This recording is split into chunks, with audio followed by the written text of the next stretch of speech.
I'll follow only golden, golden, golden things. Gold hair, gold rings,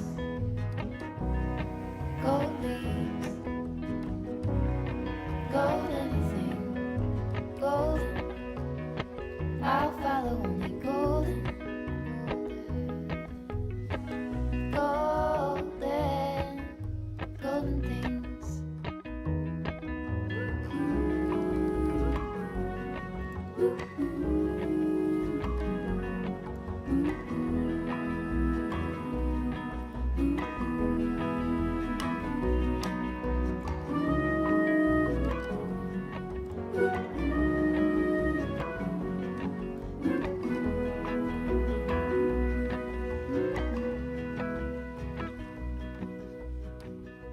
Walk up the river by my sun. Feet step over splinters of the moon.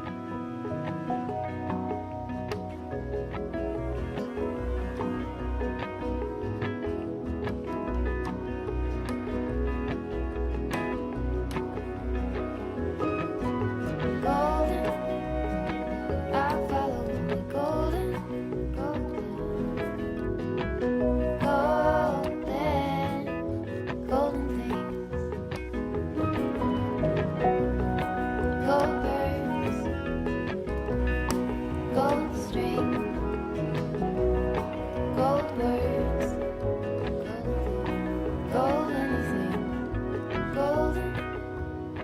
I follow only golden, golden, golden things. Golden, I follow only golden.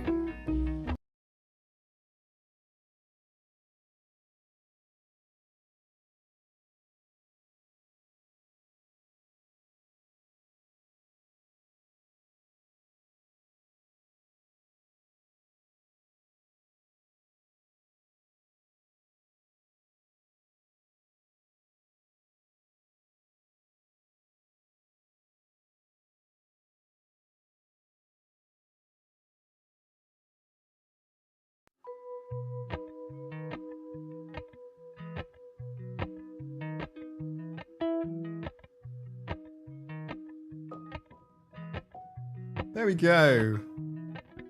There we go. So I was wondering where the sound was. I'm looking at the sound meters and I'm like, hey, there's no microphone, and that's good because I'm moving things around and I don't want to give everybody a big earache. And that, of course, means, well, hopefully the Chaos Gremlins are now done. Thanks, everyone. Thanks for the Fs. I was saying, hydrate, mugs, hydrate, drink tea, etc., blah, blah, blah. No one... I'm not going to repeat myself. I was talking to myself. How is everybody? So yeah, that's it. So very little sound. Alpha Foxtrot. Situation normal. All chaos everywhere. How's everybody doing? So look, I got a... What's this bit here? That's just my t-shirt. What's my t-shirt underneath? It is actually slightly more comfortable to have the t-shirt out versus the actual fibers of this jumper, which is very pretty, but... Hey everyone, try and get dressed looking at yourself in a mirror image that isn't actually a mirror image. You know, it's actually a mirror image that's then flipped. Yeah, it's kind of difficult. So you raise your left hand, it raises your right hand on the screen. Got to be careful here in case we do an Elon Musk. Actually, he did that on purpose, didn't he? Didn't he do that on purpose? He did that on purpose. Okay, who do we have? I see, I recognize names. Hey Jen, how's it going? Jumping means something completely different in the US. What does it mean? Can somebody help me out here? Because you guys talking about sweaters all the time. And it's a jumper here. You know? Used to be pullovers? Pullovers? You have pullovers? That's an old term. It seems like many of the tribe meetings start with adjusting of squishy garments. This is true. This is very, very true. Is this a fluffer station situation again? No, I'm actually wearing jeans. No fluffers today. In Canada, a jumper is a short dress with no sleeves that you wear a blouse under. Interesting. I actually did not know that. Same situation in America, is it? We call them jumpers in English. It's like coveralls. You mean like an overalls? You mean like the jumper dress thing is just blowing my mind. Didn't even know that. Yeah, me too. Yeah, I'm not even going to remember it. Right. Okay. So jumpers are dungarees. That's the word I'm thinking of. Thank you, Choffle. I do like this because occasionally I forget words and and then the chat will always know them. In fact, the really irritating thing for me is that my brain will always give me the first letter of the word, but then not the rest of the word. Does anyone else have that? Please tell me someone else has that. I don't even understand why that is. And medical imaging is not up to scratch right now. We're not, you know, there's no box I can put my head into. A woolly pulley. Yeah, exactly, Mark. Yeah. A jumpsuit is a different thing altogether. Yeah. Yeah, we got jumpsuits. That's fine. Dungarees have narrower straps than jumpers. Okay. Jumper is like a pinafore. Okay, yeah, thanks, Wendy. Pinafore is not a word I've heard in a really long time either. So, yeah, okay. So this is a sweater then. I'll tell you what it is. We'll come up with a new word. It's a fluffy cozy. That's what it is. With very angry geese on it. I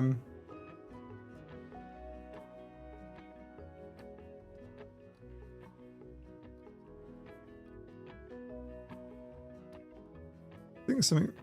Okay, no, that goose is fine. That's his face. Okay.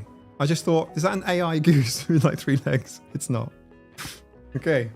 We're fine. Situation normal. The chaos is out of the way. I thought fluffy cozies were for teapots. Oh, that's a tea cozy. Not a fluffy cozy. In New Zealand, it'd be called a jersey. Oh, a jersey. Well, a jersey is like a sports thing. So a jersey would be like a sports top. Do I own a jersey of any sort? I do. I have a cycling jersey. Just a really thin kind of stretchy material, and that's a jersey over here. It's like a sporty thing, is what you call it, a jersey. And then if you were to wear a jersey in the sea, that kind of material, well, that's called a rash guard over here. Isn't that interesting? Pixelated, Dougie? Are you saying I'm pixelated? I do have a test stream running here, and it looks okay to me, so it could be on your end. Although I have just downgraded the stream quality bitrate. It doesn't matter, you won't notice because YouTube only accepts 3,000 kilobits per second, and I was uploading an 8, which is kind of like very wasteful. So I'm now down to a more respectable number. And YouTube is telling me that everything is good and okay. If you wear a jersey in the English channel, hang on a second. There you go. Now I can see. Rash guard, Nicky. Yeah, rash guard would be like not a wetsuit, but like a thin piece of material that you would wear if you were perhaps swimming in the sea to avoid jellyfish stings or sunburn. Or to promote a brand. You know. Not sponsored. Ah, man. I would love to do something like sponsored in the future, but so far I've just turned everybody down. It's quite a long list, and I've just been like, no thank you. And that's because there aren't that many companies I would ever want to work with. So I don't think that's going to work out very well. So thanks to my patrons, first of all, for giving me the time to do stuff. What have I been up to other than working like 2 jobs and the household and that sort of stuff? Or my brain's about to explode. I don't know if I want to tell you guys this just now. I will. I'll just drop it out there. Doesn't make sense actually. You wouldn't get the context. You might have to wait for the video on it. I'm doing an ABA course. Yeah. And I'm thinking maybe I should review the course and the materials, particularly from an ethical and professional standpoint. Maybe I'll release that as a Patreon video. That could be a Patreon exclusive. But that's to kind of like inform my content on ABA. So I'll finish that off, and then I have my ABA video, which I believe is going to be the ABA video to end all ABA content, at least for the time being. I think it will be like quite the biggest piece of work I've ever done. So yeah, I'm actually started already. Hopefully we'll get it through. Yeah, because of course the BACB don't really want to answer any of my questions, so it's very difficult to speak to board certified people. I mean, hey, look, I was going to say, I've had 3 offers now to become a fellow of the British Computing Society, and I've turned them all down. But they're genuine, legitimate offers. I was a graduate member for a while, and I sort of dropped that because it's not that useful, really. A lot of people do like to have posh-sounding letters after their names, and a lot of people like to very much have, that feeling of importance and all that sort of bullshit. Go to like royal events and galas and shit, and that's not really my thing. And and the interesting thing is if somebody wanted to talk to me about any of my professional work outside of YouTube, or talk about any of my credentials, or to talk about how business is done, and I'm going to make content on it. I am. By the way, I'm starting to sketch out whole series of videos. I've got so many ideas in my head. The only thing I'm lacking is time. But specifically on ABA, I'm really struggling to actually have people talk to me and answer some of my detailed questions. I've come up with 6 questions that I think are really pertinent and need answering, and I don't have answers to them. And it'd be really unsatisfying to make a video and go, well then, that's shit. Some people are nice, and but the whole thing's crap, and what do we do now? No one's talking to me. And that's kind of not really the situation. That's kind of the situation that it is for pretty much all content on ABA at the moment. So I'm trying to break through that wall and maybe please become a Time Lord. Yeah, I wish. Do you know what? Actually, I think probably on my gravestone will be a list of all the unfinished projects that I've left on Earth, incomplete, partial. That would make a really tall monolith stretching to the sky. There is actually something I want to show you guys, which is Untitled Goose Game. I was going to play some Untitled Goose Game, but yeah, I just got a bit distracted. So, had a parent at work demanding ABA for their child today. Yeah.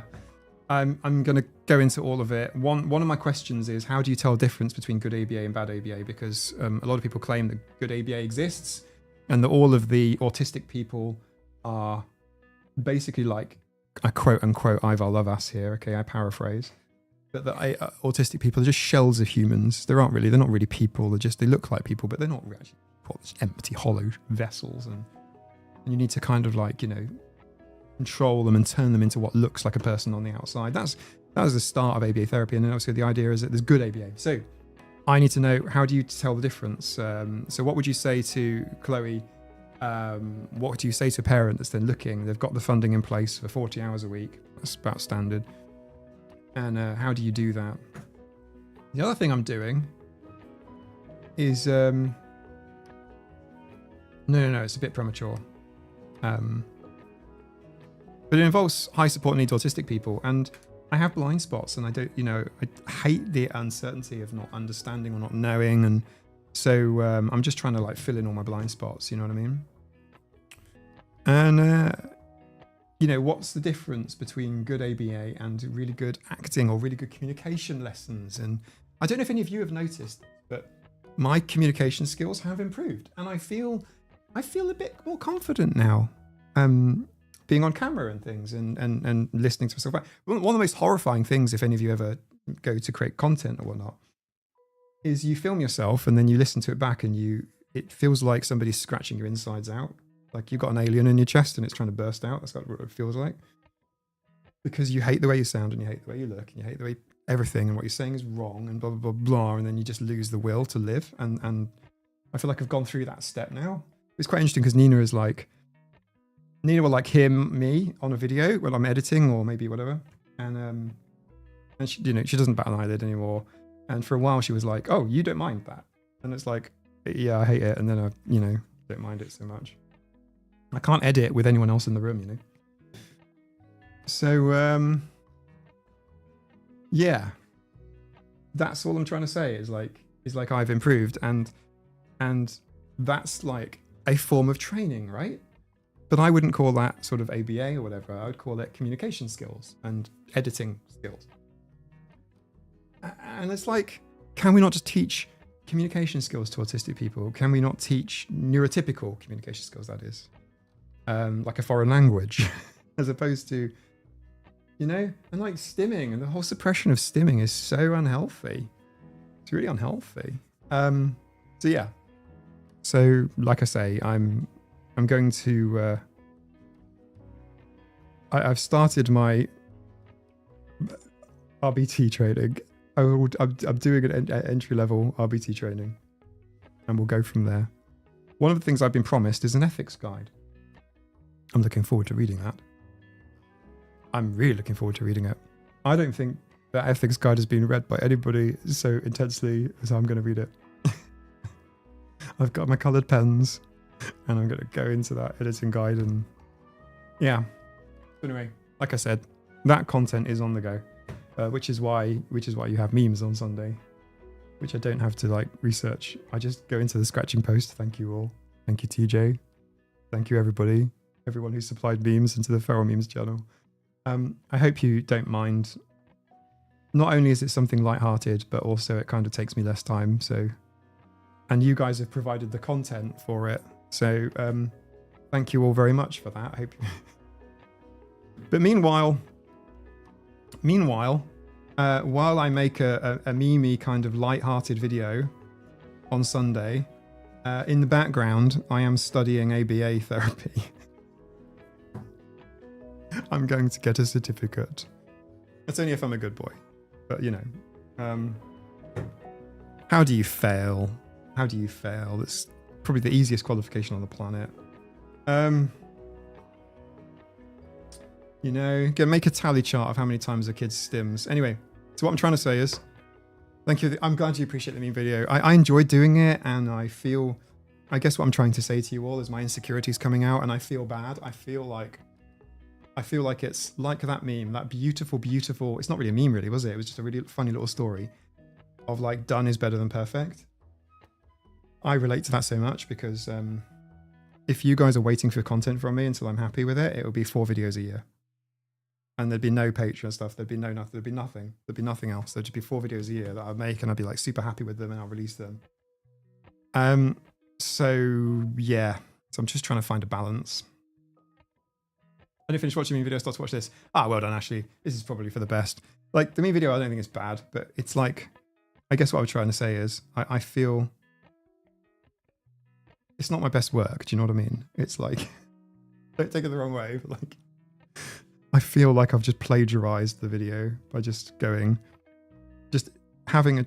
a Discord channel with memes in it and then just like looking at it every now and again and going, here we go, look at these funny ones. I really enjoyed these. I have genuinely avoided the channel so that I could react to them on camera. If that makes sense. But that's easy, isn't it? I'm just scrolling my phone, reacting to memes on a video. It's no researching required. But by the time I'm finished with my ABA video, that will probably be 100 hours, maybe 200 hours of work. And the other thing I'm going to do is when I post it, I'm going to just ghost everyone. I'm going to post and ghost it. Once it's done and it's out there, I'm going to ignore everyone. Just thought I'd let you all know that in advance, but I will mention it in the beginning of my video because I can't get caught up in... I know other content creators don't do it and I just can't help myself, but like I'm not going to even look at the comments. I'm just going to ignore it all. I'll leave them open as long as people are nice. But no engaging the trolls. Ashley, I sat down one day. It's actually happened like 3 times, and I I spent hours just engaging the trolls. And last year I never touched them. I just ignored the trolls. In fact, I didn't really have that many. But I've kind of attracted a bunch now. So I've kind of like, I've engaged with them and, you know. I feel like it helps people who are watching. It's not for the trolls' benefit. It's for everyone else. Unless they're a really horrible troll and I'm just trying to farm them to get them to watch my content and up my watch hours a bit. But like, basically, it's like, I'm joking. They're basically leaving comments without watching a video. Yeah. So are you going to ghost us? What have I said? No. Are you going to ghost us as a form of ABA punishment, Mike? No, that's not what I mean. I'll just retreat like a safe space and then like talk to you guys there. No, I'm just not gonna basically engage in the comments because it will piss shitloads of people off. It just will. It's just far too hot. It's why I've avoided the subject for like nearly 2 years. Like, can you blame me? I mean, oh, you know how much trolling there is if you're ghosting? Yeah, I won't. That's my point. I'm looking after my mental health. Should we farm your trolls for you? I don't. No. There's no obligation. There's no obligation. To be fair, the best thing you can do to help me out is actually watching my videos and liking them and commenting them and just doing that thing. Just pleasing the YouTube gods. That helps me out in return. It's a bit asynchronous. It's not direct, but it does help. Sure, you'll get at least one comment from somebody at Autism Speaks. Oh, I guarantee it. I seem to attract them. Maybe it's bad. People like Kaylin tried to convince us it was bad, but it's better now. That's my point. No, it's just less bad, same amount of money. Yeah, this is my point, Johnson. One of the things I want to know is, what is the scientific basis? Because it's all very well saying, doing a Jordan Peterson. Any one of us can do a Jordan Peterson. Do you want to know how you do it? You put on your best voice and you go, I'm not going to do a Canadian accent, by the way. I'm not gonna. I can't. Okay. I just literally physically can't. But you just go, oh, all of the literature on so-and-so says, and then mention something about lobsters, which is actually correct. I bought his book, 12 Rules for Life, and it started with the lobster stuff, which was generally understood. Because obviously I'm going to check that with my marine biologist friends, right? Then the rest of it just kind of goes off-piste. He would say tidy your room first. I would say make an oasis of some sort. It doesn't even need to be a room, by the way. It can literally just be a tiny little bag with your favorite things in it and a little corner where you can go. And realize you're an adult and you can tell people to fuck off. That's step one. There you go. That's step one of my book. 12 Rules for Autistic Life. There you go. That's number one. No, what I was trying to say was there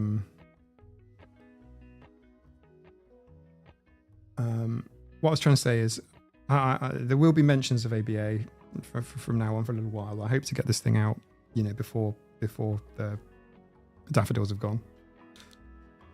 My metric. My point is I want to know what the scientific justification is.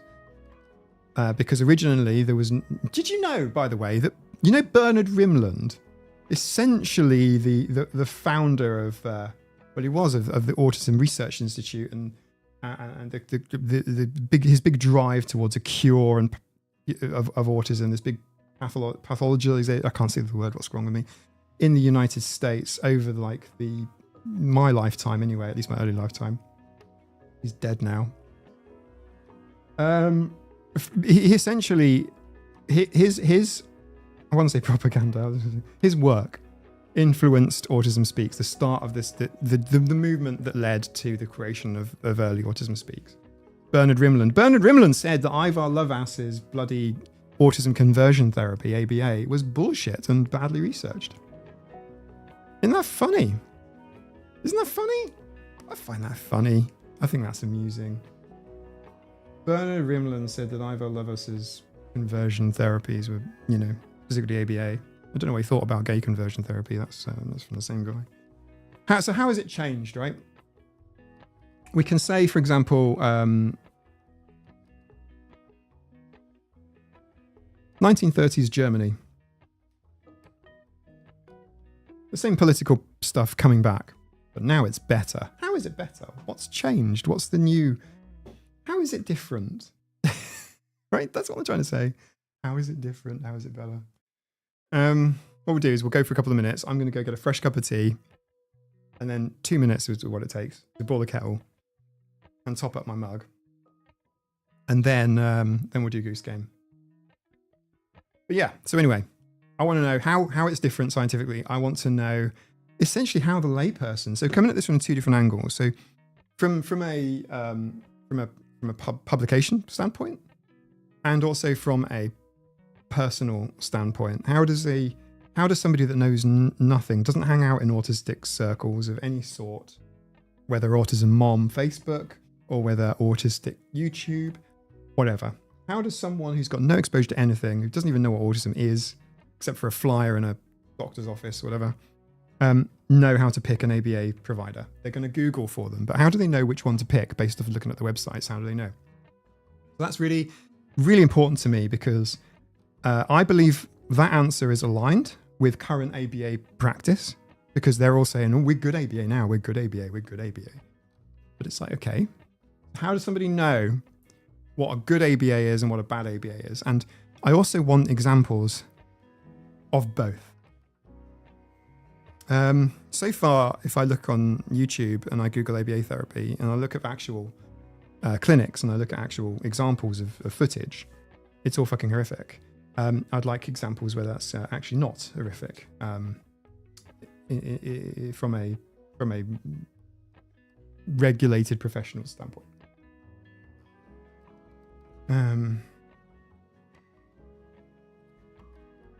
Chloe, I attended a webinar by a large international company that does ABA law about out of curiosity and to ask some questions. They wouldn't answer my questions. It changed their approach. Yeah.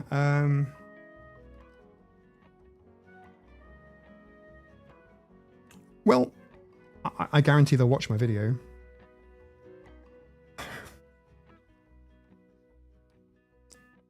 We'll see. I'll do their qualification first. I also know that by completing the qualification I'm doing, all that's necessary to get the RBT, the ABA therapist badge and call myself a registered behaviour therapist, is to do clinic hours, of which only 5% of those hours have to be supervised. So I don't know what the hour requirement is at this point, but let's say it's 100 hours, which is a shitload. It's going to be less than that.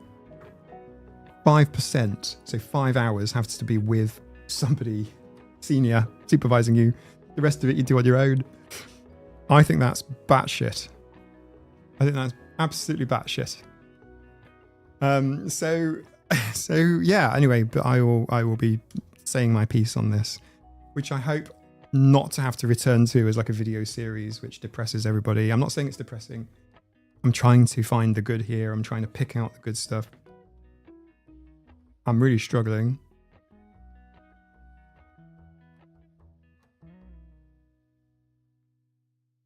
Chloe J, it's only 5%.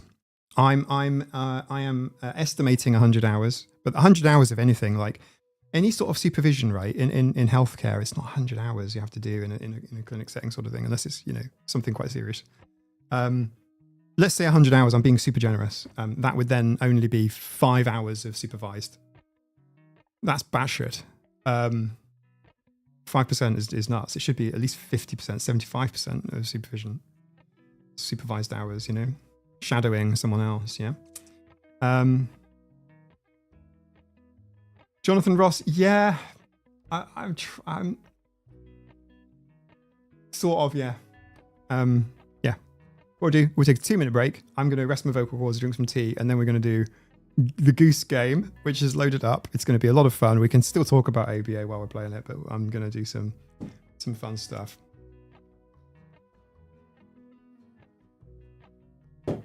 Anne-Marie, accurate but snarky about depressing stuff is fun to watch. You do a good snarky, Mike. I will own that. I think I possibly do. Yeah, I think that probably is me. Have you been talking to my psychologist? ABA, it's hands-on. Well, Tracy, my point is, ABA, from what I've seen, is a bit too handsy with the children, from my perspective. I don't like touching the children. It's not necessary to touch the children. So look, I haven't taken any kids out in the past. I am DBA checked, by the way. I don't know. I think it's probably expired now. I need to get a refresh. But I take children snorkeling. Average age around sort of like 7, 8, 9. You don't touch the children, okay? You don't touch them. There's no need to touch them. If you need them to do something, you show them and then ask them to do it. You know, in a safe environment. You don't touch the children at any point. All the videos I've seen involve a lot of children touching, and that's just, you know, the only time you would ever sort of touch a child is to sort of, it's a safety thing, right? Yeah. Makes me want to like scratch my skin watching some of those videos.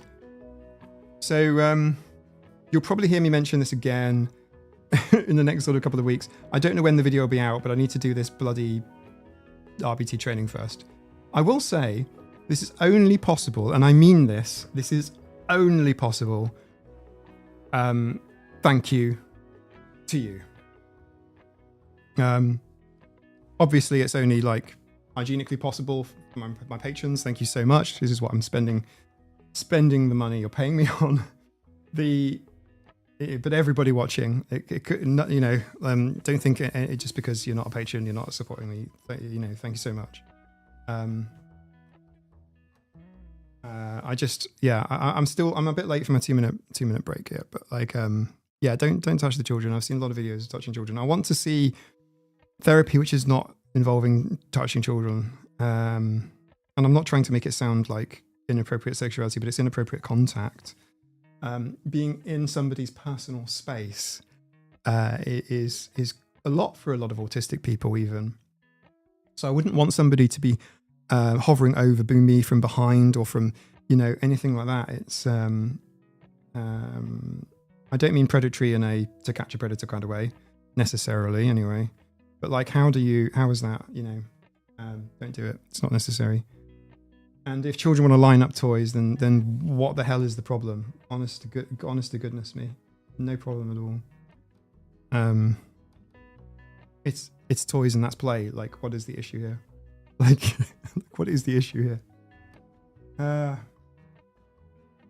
actually showing some comments. I'm getting some hidden comments here. I'm clicking buttons and showing your comments. I trust you all. So our money goes to ABA, Hachuka. Yeah, a small proportion of it. I'm so a small proportion. Look. I drew a line at the telepathy tape. I'm not saying telepathy doesn't exist. What I am saying is I didn't feel comfortable paying that $10. I don't see any other way to access formal RBT training. I know, but like it's a means to an end, and it doesn't. I promise you, it makes me feel icky, but it feels like the only thing to do. And my video, I promise you, is not going to be, hey, look at me, I'm a behaviorist now, and that's not what's in there. That's not the purpose of it. The purpose of it is to make the video, obviously, but like it's not a Mr. Beast thing. It's not a look, I made 100 RBTs. You know, that's none of that's right. Okay, 2 minutes. It's supposed to be on the hour, everybody, and on the half hour as well. So thank you all very much. Right, 2 minutes, and then we'll do some fun stuff. Right, okay, yeah, 2 minutes. Okay, I'm going to press this button here. I'll move that over here so it's out of the way. 2 minutes, and I'll be back two of those minutes. 2 minute break. Hydration. 2 minute rest break. Have a pee, treat yourself, have a poo, wash your hands thoroughly, remember COVID, you know, 2 hands, get in between your fingernails and all that sort of stuff. Blah, blah. 2 minutes. Well, it might loop if I'm like a minute late. Don't worry about it. I'm coming back. Golden,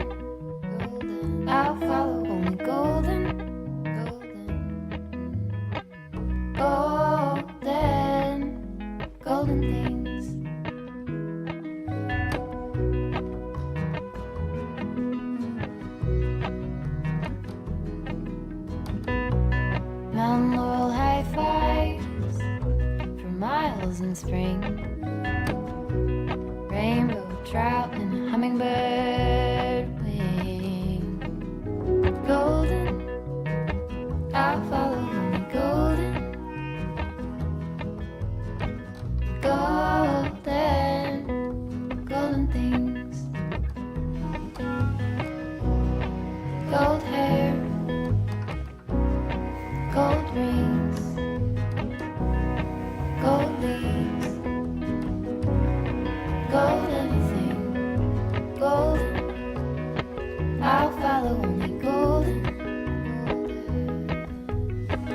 golden, golden things.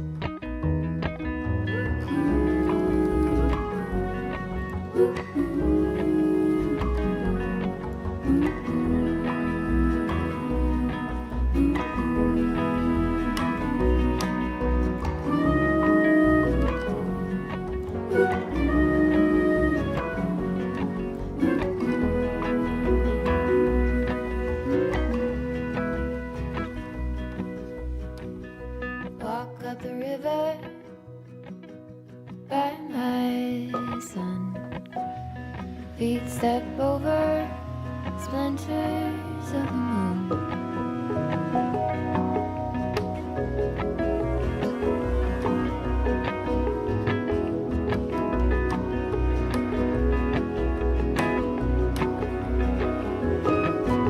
Golden, I'll follow only golden, golden, golden things. Gold birds, gold string, gold words, gold anything, golden. I follow only golden,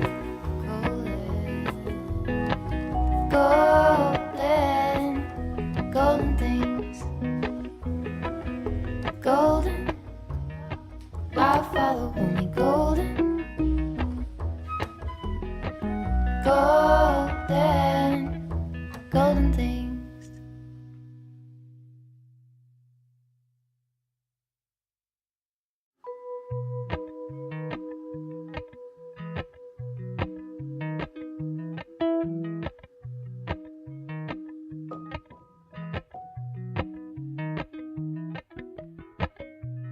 Appalachian sunrise meets my skin.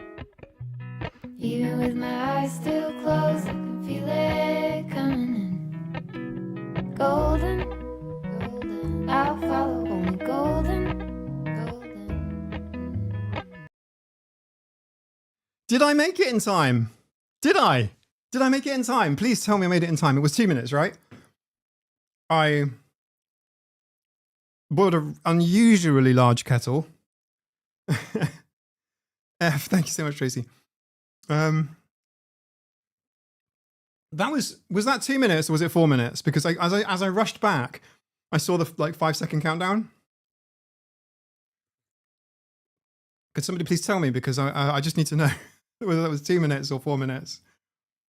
Don't gaslight me, please. You said to tell you that you made it on time. No. Was it 2 minutes or 4 minutes?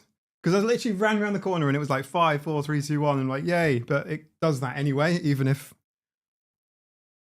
I'm not sure if I want to know now too. I need to know. It felt short to me, but to I wasn't looking at the count. Okay, don't worry. So call it 2 minutes. I might need to make it a 3-minute break just so I'm not rushing about. Wasn't paying attention. Amazing. That's what I want from people watching the live streams. Genuinely. No idea. I'm playing Ever After Falls. Oh, that's cool. What's that like? Jay Chapman, welcome, by the way. Too busy enjoying the song. Lots of time Agnosia in here. Yeah, I agree. I was just thinking exactly the same thing. Hey, Mike, don't pay attention in the breaks. No one pays. I got back in at 27 seconds left. Amazing. Okay, cool. Right. What I've got for you here before we end up doing getting off track again. Chopping potatoes during the break. Oh, focus on that. Watch your fingers. I was bleeding on the last stream, removing tags. I haven't actually removed the tags from this one. They're still there. They're still on my jumper. And that's because I'm wearing a really thick t-shirt underneath and I didn't really notice. So at a Time Lord, you're forgiven. It's a farming sim. Like, I haven't played yet Stardew Valley. I have played it for like 5 minutes, but I haven't actually played Stardew Valley yet. And I know it's a big thing, and I know a lot of people like it, so it's on my list to actually sit down and play with. I have a copy of Stardew on my Nintendo Switch. I have a copy on my iPad as well. It seems so popular. The thing that really stresses me out, right, is I would want to do all of the things in it. I would want to like have like the most optimal farm, and I don't know what I'm doing, so it's like, meh, and then I give up.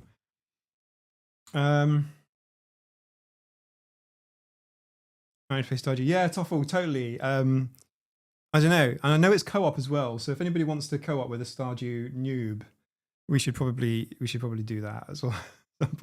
Basically, I'm asking somebody to carry me, so I can just sit and enjoy it and drink tea and not worry too much. Graveyard Keeper is decent. I've got Dungeons 3 on Switch, but I'm playing at bedtime at the minute. That's a Dungeon Keeper. I don't know if it is Dungeon Keeper, if it's a Dungeon Keeper clone, but it's identical, essentially. It's called Dungeons 3. I'm pretty sure that's what it's called.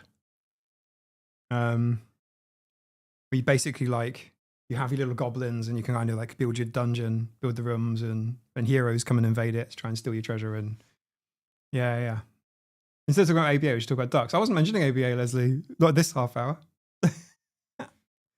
You should play the Snufkin game. Initially run a graveyard and upgrade it. That sounds pretty cool. But also, it's the wrong season for that. Whenever I see a spider in the house, I'm like, guys, what did I tell you? October and November only? Thank you very much. Don't make cobwebs. I saw that. Actually, Jansen, the only reason I got it is it was on my list because you put it on there. You may not have realised your power, but you did. Right. Okay, so the goose. The other thing I'm going to do over here is put the chat for me on my bigger screen here. Actually, it's a smaller screen, but I'm going to put it in big writing. Big, colourful writing. And I can do that. Okay. Okay, that's good. Right, we have honking. I'm just got to check a few things here just to make sure that the... Okay. I love the way he wobbles. Now, I have played this on Xbox before, ages ago when it first came out, so I've got the general gist of how this works. Sharmat, you're doing the proper honk with the umlaut honk. Poor spiders are just existing. I'm not killing them or anything, I'm just moving them outside. Or to the outdoors. Control. Oh yeah, I remember this now. Right, I'm going to have to move my keyboard because it's a clicky mechanical one. You don't want to hear click, click, clicks. Right, of course. How about now? Let's check. Here we go. Thanks, Helen. What did I do then? Okay. Right. So. Yes, I love him. Oh. He's got all of the bells there. He's been burying them. He's very naughty. Right, there are some geese that live nearby, and I bloody love them. They're amazing. They chase me. I'm not joking. There's a couple of geese, and they hate me, and I love them so much. But I don't mind them going like this. Okay. So the beak is... Okay. Oh, muffled. Yes, I love him. Okay, let's go. Pick up trash. Bend down to pick things up off the ground. Yeah, I remember that. I just don't know what the controls are right now. Ooh, under here. Yeah. Okay. What's this? Ball.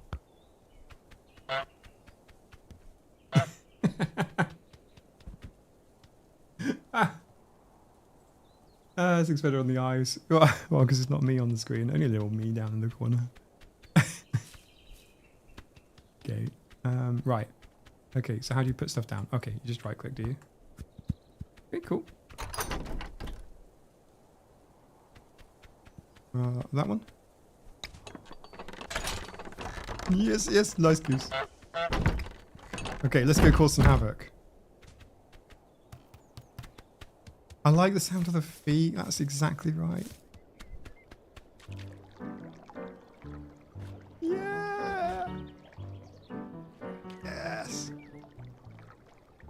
I want to be a goose. I really want to be a goose. Look, no care in the world. Just sail around. You honk honk. Okay. Now I remember this picnic is somebody's picnic, and you can kind of... Where's the humans?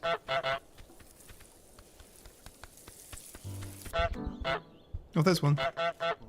Come on, I have your sandwich. Is it your sandwich? Right, get into the garden. Get the groundkeeper wet. Steal the groundkeeper's keys. Make the groundkeeper wear his sun hat. Rake in the lake. Have a picnic. Bring to the picnic blanket, sandwich, apple, pumpkin, carrot, jam, thermos, radio, basket. Okay, that's what we got to do. That's the mission. Okay.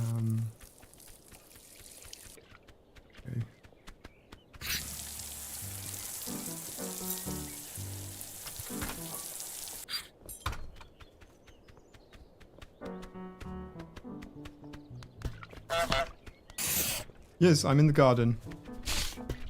And I need your keys.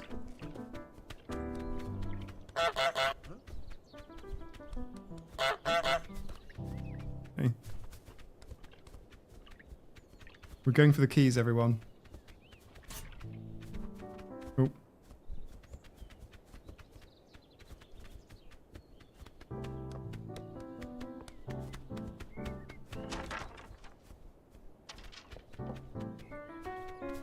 This is good, isn't it?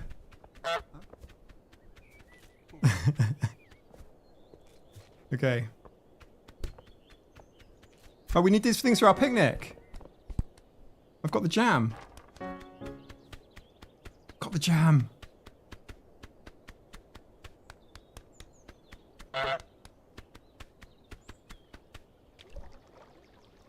Where are we having our picnic?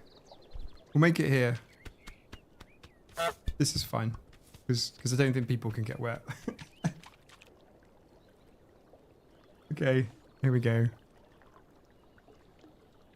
I'll come get that other stuff later. Oh, there's a picnic basket. Okay.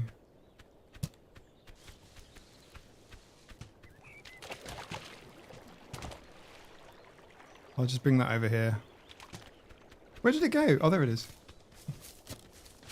Right, we're going to need these things. You stay here. You stay there and do not move. Here we go. We can't fly, can we? No? Okay.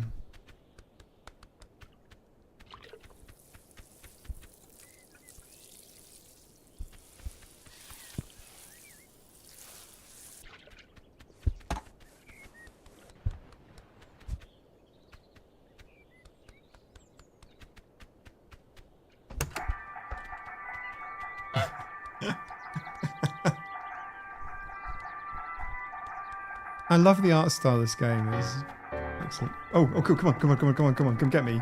You can't get me. You can't get me. You can't get me. You can't get me.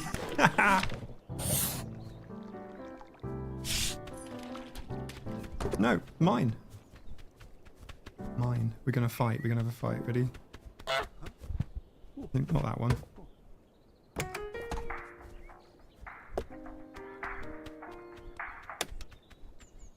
Cruelty to wildlife, sir. You cannot touch me. This is not ABA therapy.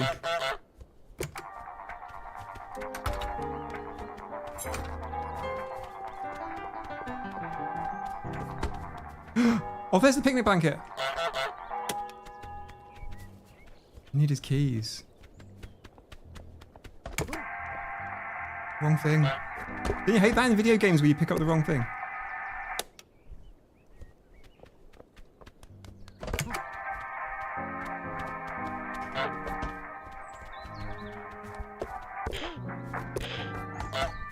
I'm trying to get his keys.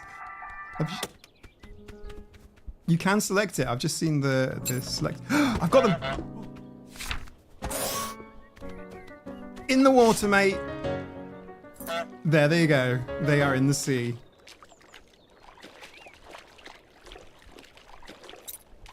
Okay, so we only have to steal them once then. Which we just have to be a pain in the butt then. That's the job. Okay. Steady on. Right, I'm going, gonna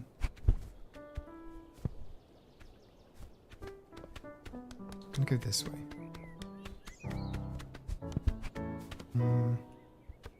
We need a carrot, don't we?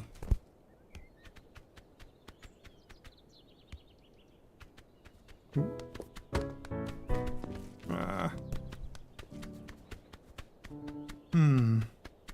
Rake time. Okay. I love the attitude of geese.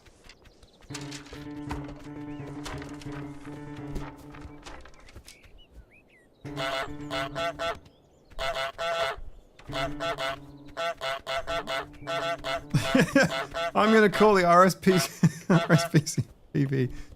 You're being cruel to this bird. All right, can we leave? Can't go that way. The game is not going to allow us to go there.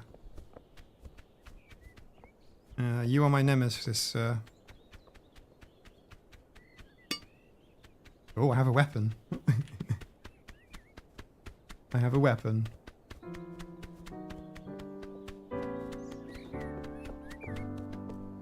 Alright, he's caught me.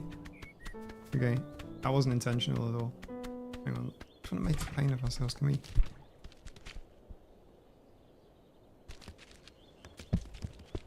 Okay. What else can we do over here?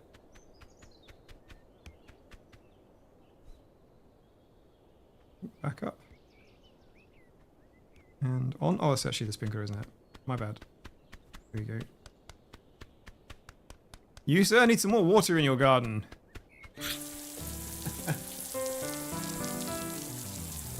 Danger goose, exactly.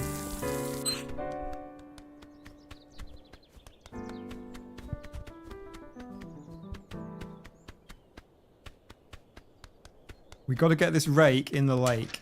So I think the way to do that is to... Oh, sugar, he's there. Let's go this way.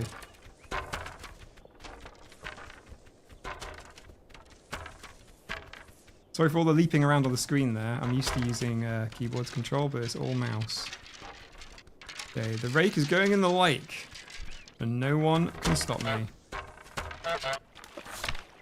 There it is. See you, rake.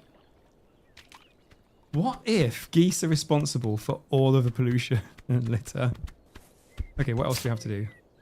Make the groundskeeper wear his sun hat. Don't know how to do that. Have a picnic. Okay, cool. Right, so we just need to get some stuff to have the picnic. Okay, we need a pumpkin.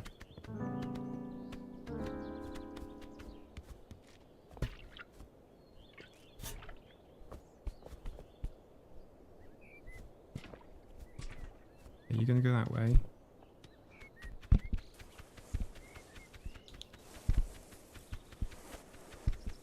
Okay. Here we go. Like a bowling ball to a goose, isn't it? Really? Right. Ooh. There. He's not going to find it there, is he? We have to go get the other things now. Okay. Swim. Swim. Here we go. This is quite idyllic, this game. I like it. Take his flat cap off and hide it. Ah! Thank you, Helen. That is the plan. Let's get on with it. We're going to steal his hat.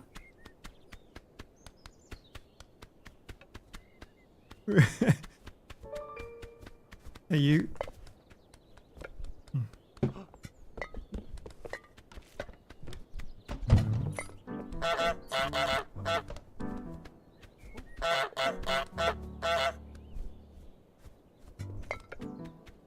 Right, when he bends over... Oh, he doesn't bend over far enough.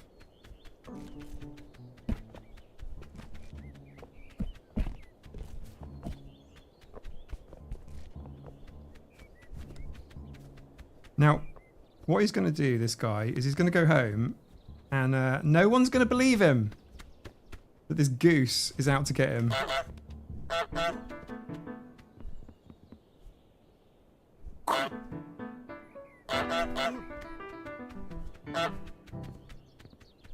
Okay.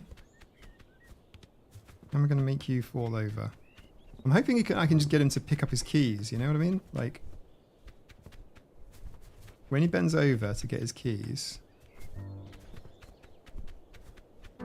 he's suspicious of me now.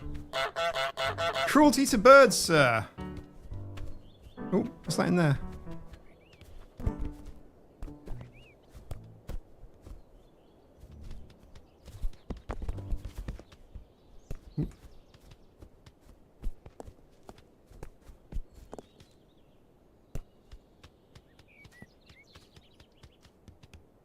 Well, I shall take the carrot.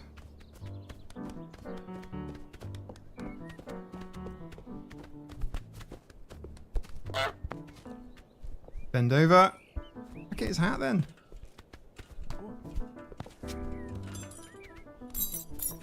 Right. Go for your keys, mate.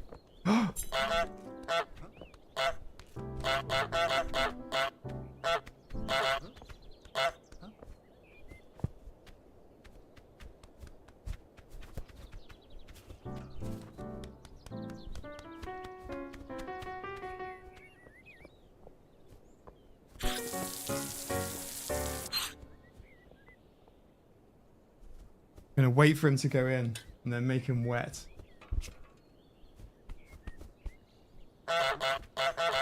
Get out of here. Go back to work. Do your thing. Don't worry about me. I'm just gonna wait here by the by this valve.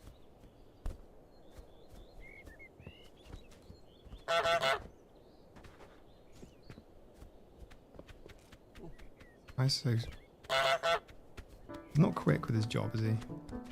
Right. Let's take that. Dump it there. Be quick, be quick, be quick, Goose, come on.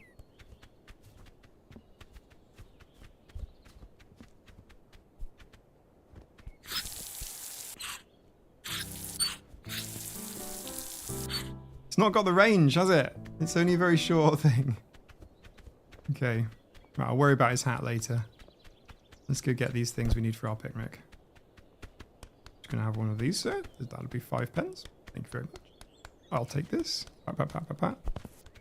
Oops. And down. Let's go and get the other thing we left over here. It's called Untitled Goose Game, Jen.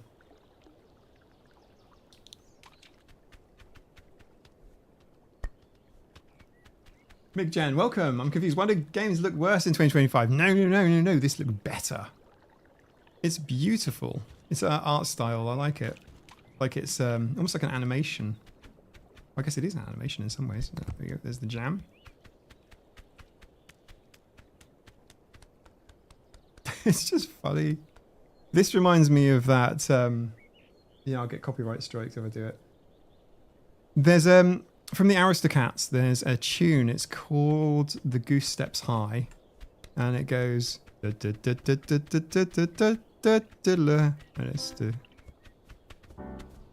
where the cats are learning how to be geese. I'm gonna need that apple.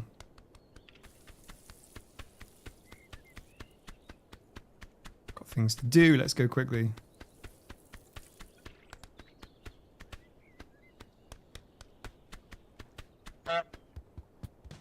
Okay, the picnic's coming along. We're doing all right. It is on Xbox because I have played I played this level on Xbox before. It's definitely. Do you have to have a cabbage? Do we have to have a cabbage?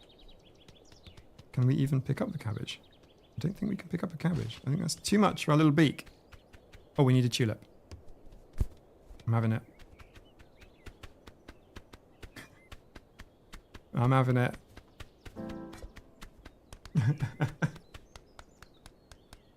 The premise is, it's a beautiful day in the village, and you are a horrible goose.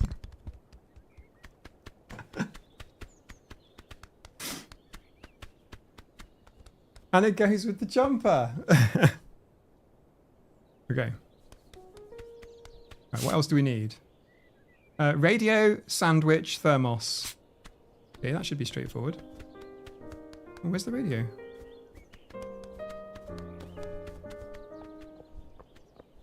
Let's go get the thermos and have a little look out for the radio on the way.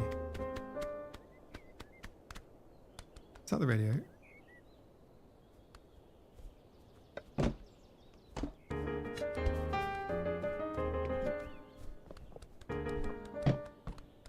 That is the radio. Okay, I'll wait for him.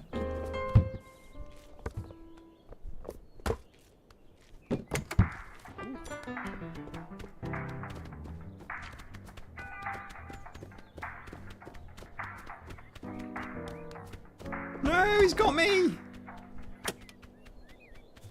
I was enjoying that. Okay, what other havoc can I cause?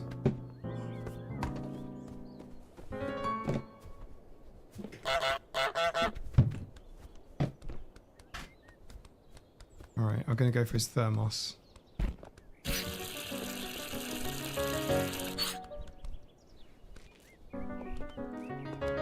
Oi! Leave the goose alone.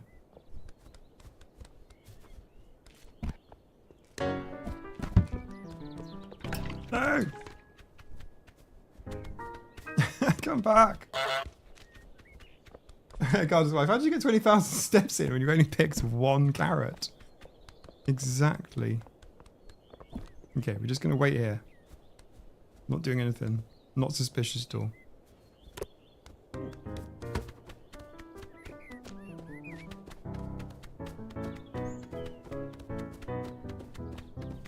I'm going to make a break for the water.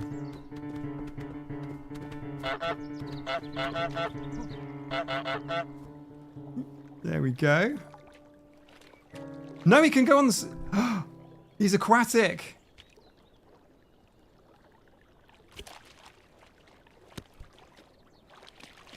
Oh, he got his rake. Okay, hopefully he forgets about me and I can just... we can just drop the thermos flask onto our pit in a blanket. I don't want him to come up here and, like, undo the work. Do you know what I mean? This is very, very busy goose work. Hey, Jasper. Okay, what do we need? We need the radio and a sandwich. Okay, the sandwich is easy because there's a sandwich here. Let's just... Oh, don't need that. That one. Will he fall over the rake? Ooh, that's a good one. That's a good one. Let's get the rake. Let's redo the rake now. No, it's okay. You only have to do it once. Right, what we'll do... Oh, I've got an idea.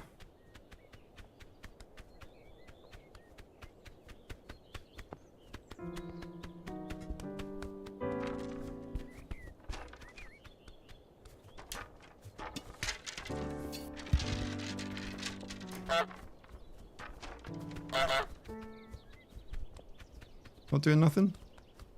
Not doing nothing? Not doing nothing. Right. I've got his keys. No! Come back! My keys! My keys! They're mine! They're mine!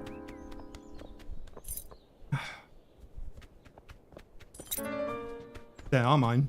Told ya. We are going back in the water. Now, how wet and cold do you want to be? Hmm?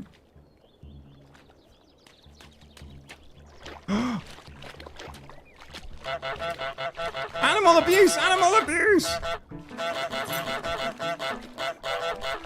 That's not allowed.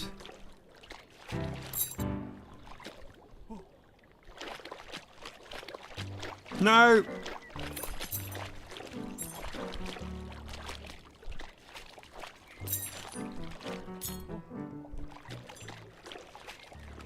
Okay. I was hoping to lock him out. You know what I mean? Come on. Yeah, it's nostalgic.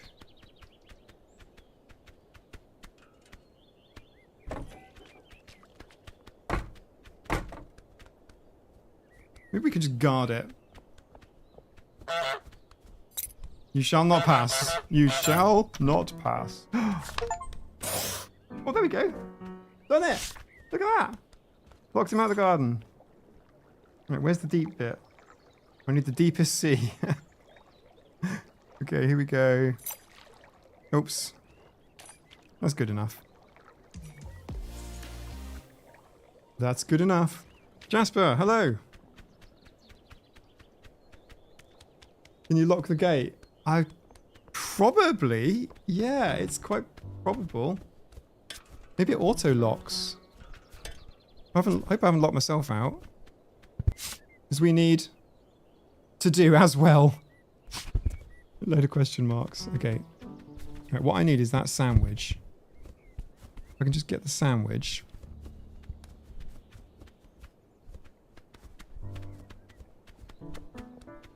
Jasper! I can't see the screen. Oh, no, no, no. I don't want to lead him to the picnic. It's the secret picnic site. There is a hole in the hedge. Okay, cool. Thank you, Hajanuka. This is what I need, sandwich mama. Okay, there's a hole sandwich now. Now, there's a hole in the hedge, apparently. Let us find the hole. Can I get through here? Jasper, you are a very pretty cat, but I can't talk now because you... Who's bending over? Grab his hat. Okay. We have to accomplish this level. Has to be done. Oh, I didn't realize we could go this way. Jasper!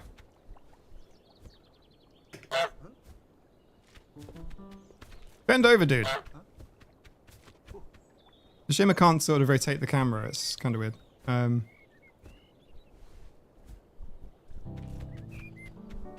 Jasper does the same as Maurice. Aww.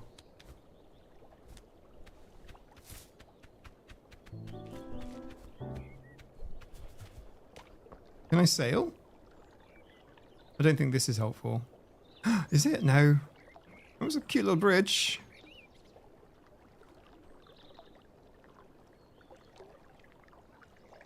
But no. That is not helpful.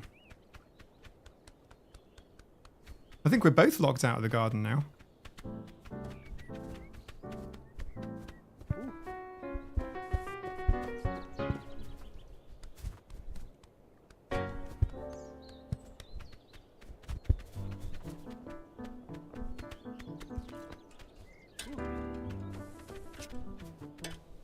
Right, where is this hole in the hedge? Alexander, welcome. Jasper, come over, sit on my knee. Yes, please. Take the Jasper. Is there a hole in the hedge? I can't see it.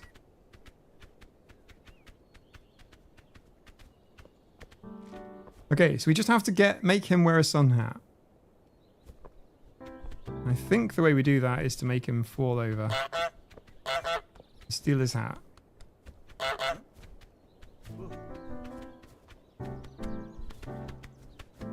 Yeah, good plan.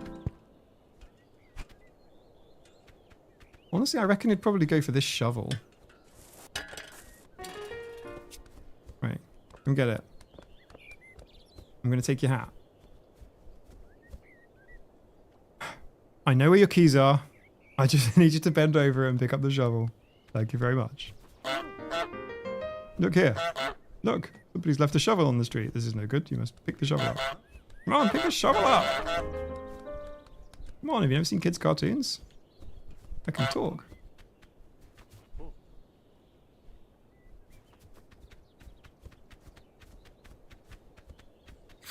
Alright, don't mess with that.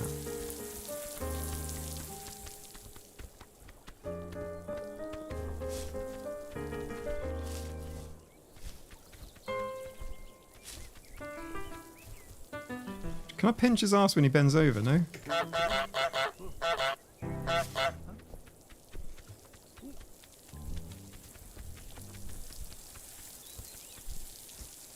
Where am I? I'm here.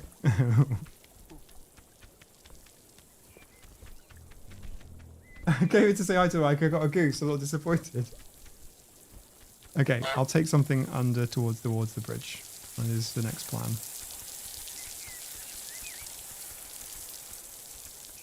And it's going to be this. Look what I got, mate. This is yours.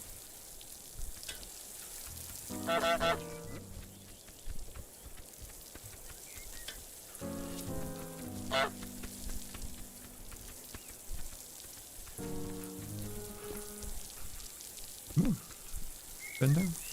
Here we go. Yes, there you go. Shovel.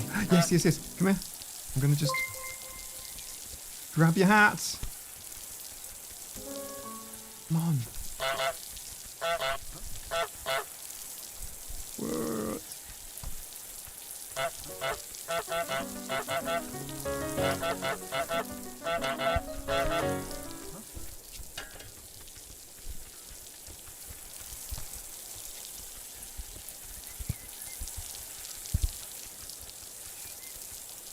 Yeah, bag of fertilizer. I'm helping you.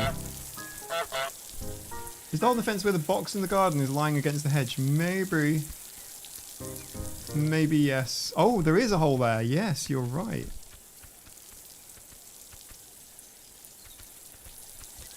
There's no way I'd have been able to find that myself. Thank you so much. Good job. Okay. Right. I'm in on my own. Shovel under the bridge? Yes. I think so. I think that's what we should do. Oh, we need the radio, don't we, for our picnic?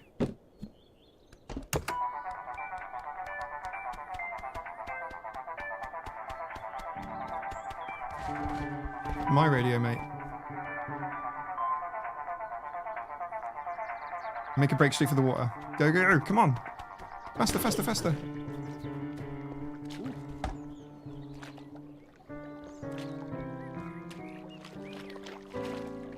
Doesn't he want this?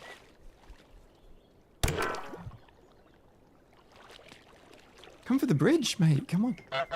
Beep, beep, beep. Look, I have your radio. See? I have your radio.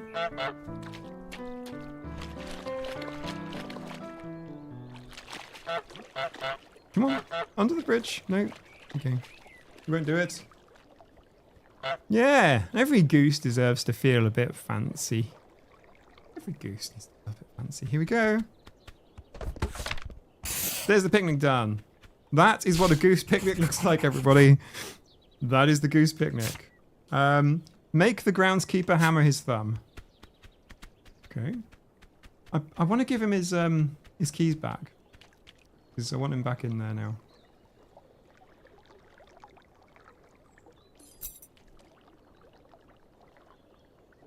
Or we could just open it up for him and keep the keys. I don't know if the goose has sufficient dexterity to do that. This is dyspraxic goose.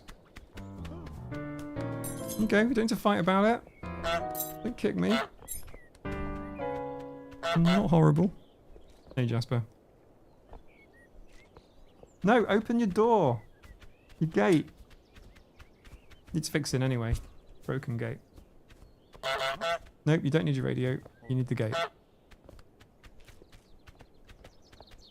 Jasper! Do not wish to see your butt. Thank you very much. Your butt is... Congratulations, what success rates I had. Yes, but I have like a great deal of help. This is the perfect way to play any sort of thinky game, any sort of puzzle game. Right, I think we can just push that open now, can't we? Can we commit a crime? Just ruin things. Here we go. Look. Yes, he's now coming back. Great.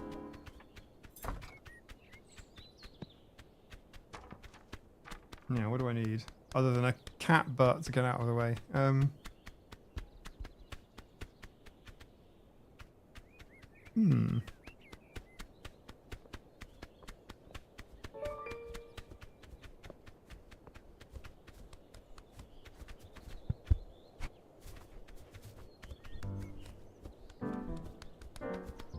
Jasper, yes, exactly. Jasper.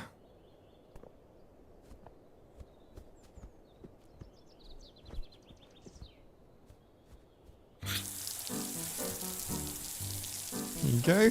Made him wet. Again.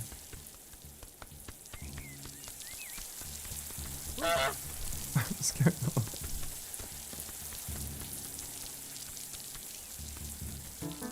Okay, how do we get him to do...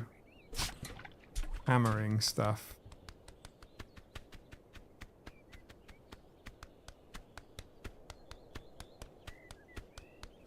Hammer through the gate behind the shed. Gate behind the shed, yeah. Is there a gate? Is there a hammer? We just have to prompt him. Help him out. Remind him of his duties.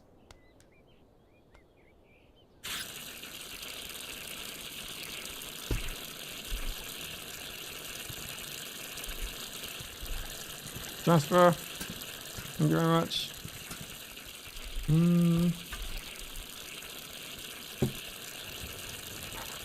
I see no hammer. On the wall next to it.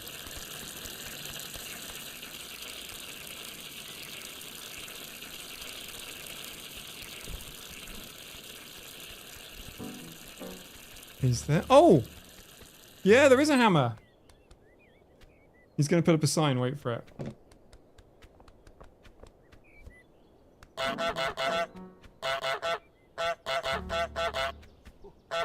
I see it right here.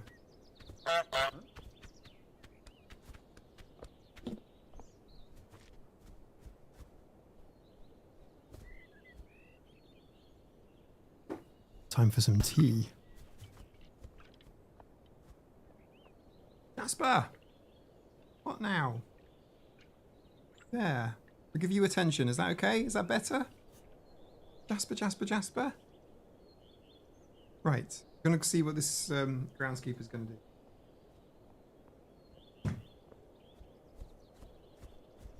Oh! Are you able to reach the hat on the door? What hat? Where's the hat? Oh, that's a hat! I had no idea that was a hat. I thought it was just like some like logo or something.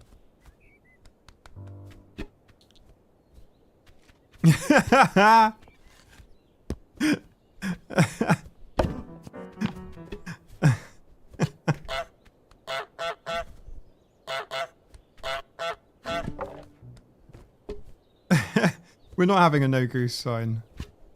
I think geese are amazing. I thought it was a moon as well. I thought it was just a moon like decoration.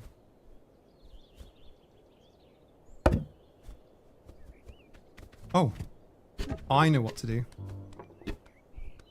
We're going to wait for him to hammer and then we're going to honk at him. All right? That's what we're going to do. Ready?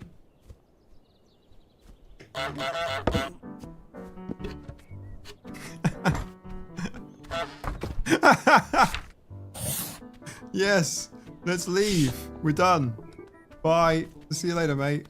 Thanks for everything. Nice picnic. We are going to terrorize the town. Oh, look, water. Hey, kid. How's it going? I'm not going to bully the kid.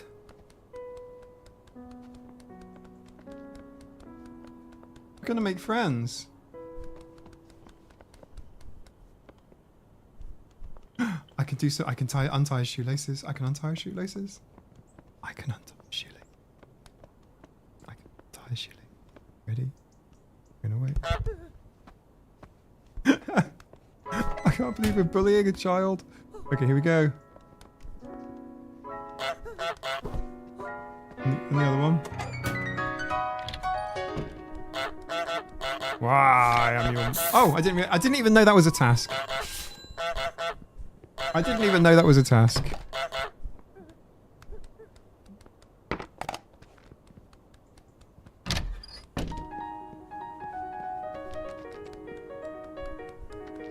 Television shop. None of this was in the game when I played it before.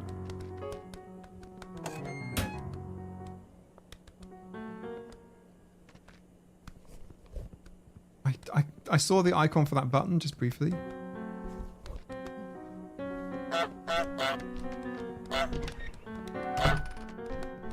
I'm in the shop.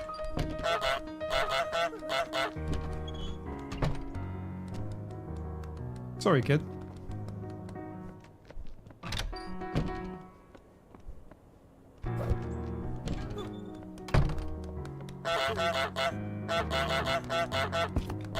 Yes! Oh, I'm going to steal his glasses. I am. That's hilarious. Oh, hang on. I'm just gonna... No, don't chase me. Horrible. Oh, he's got the model aeroplane. There's a model aeroplane here. I'll give him a model aeroplane. This is bullying. It's not bullying, it's pranking. Honestly, Leslie, this is pretty mean. Now he can't see.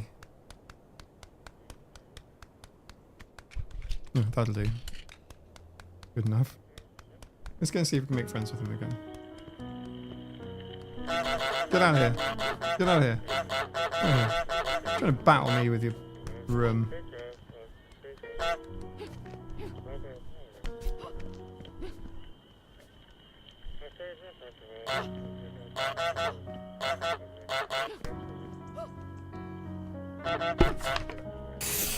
Okay, I didn't even realise that was a thing. We should probably look at the tasks, but that's pretty good.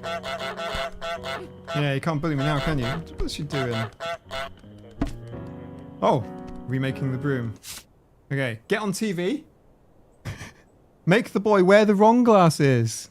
Make someone buy back their own stuff. And go shopping. Okay. Make the boy wear the wrong glasses. Okay. Has someone else got glasses? That's hilarious. We still have to get the guy, make the guy wear his sun hat. Who else has glasses? I'm sorry, mate. I feel bad now.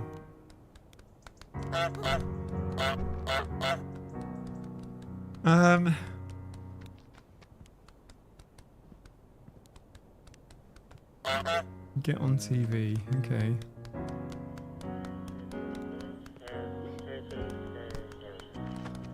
Oh, glasses! Okay, I'm just going to steal some glasses from the shop for him. Because that's a good thing to do. How about...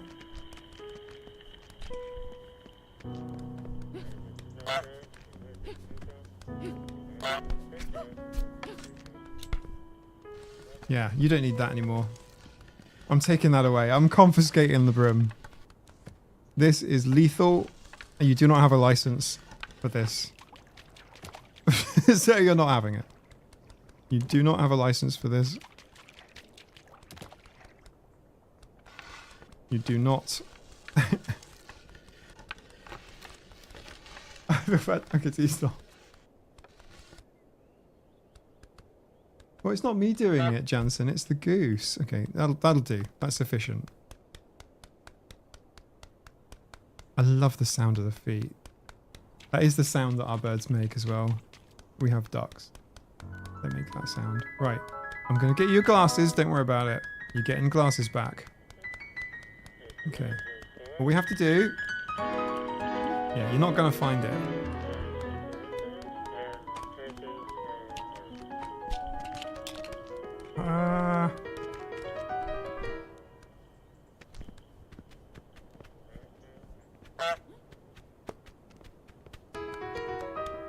Meow. Scapegoat. It's called Untitled Goose Game. Here, mate. Here, look, this is yours. Have a plane. Meow. There. Play with that. Be happy. Okay.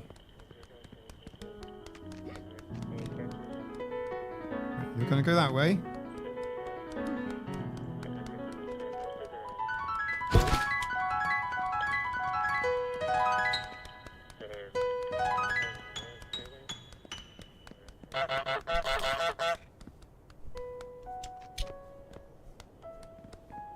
And mine? Yes, scare me off. Do it. Yes, you're going to have some beautiful pink frames. Beautiful, beautiful pink frames for you. Yeah, your glasses. Oh, that's brilliant. That is so funny. Okay. What? Yeah. Go in there. Get away from me. I'm very scary. I'm now going to go into the TV shop.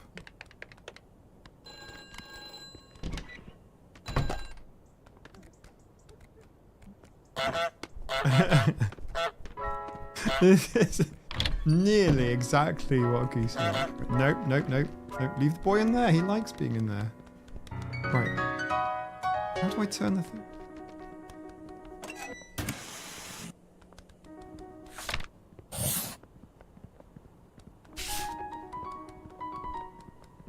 Right, okay. What else do I have to do? Go shopping. Okay. I'll just do a bit more havoc, to be honest.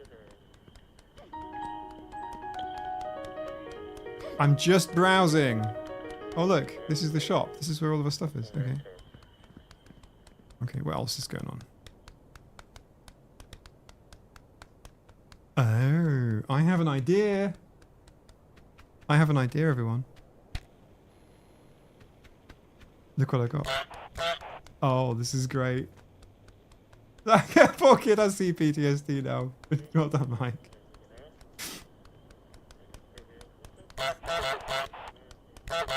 Okay, I'm going to offer him a radio. Yeah. That's for you.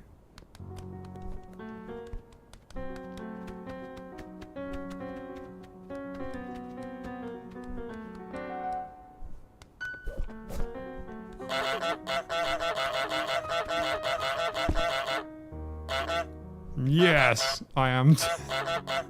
I'm gonna make eye contact and everything. Okay, very dominant. Okay, so something to do with these radios is a thing. I'm not sure how, but they are. There's a local shop for local people.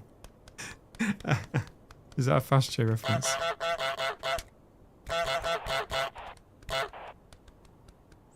Okay, here we go. I feel like in shopping is just lifting. We have broccoli, miss? Got courgettes. What do you call them in America, courgettes? It's something else, isn't it?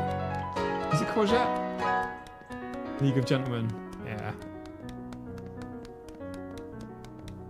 Come on.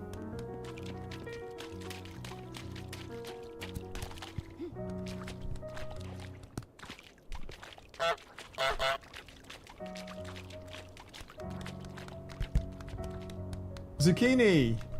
That's it. Zucchini. Why'd you call it zucchini when it's a courgette? That's such a cool... It's such a cool alternative. Zucchini.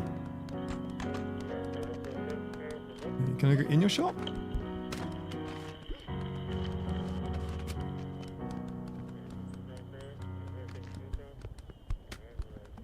I can't really play with this as a goose. Oh, I can.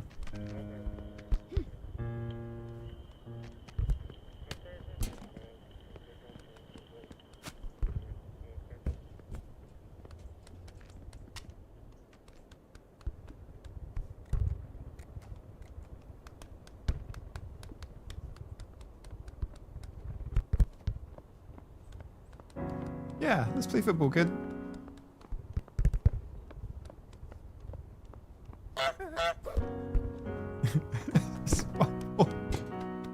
Oh, I'm sorry. Oh, that's so funny.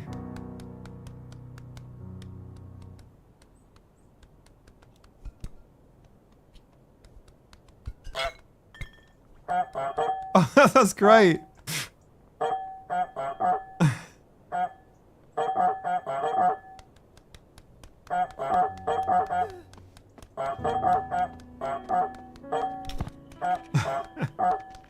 Okay, this game, not sponsored, is fantastic. Highly recommended. There's all sorts of things you could do in the game. You can be an absolute terror.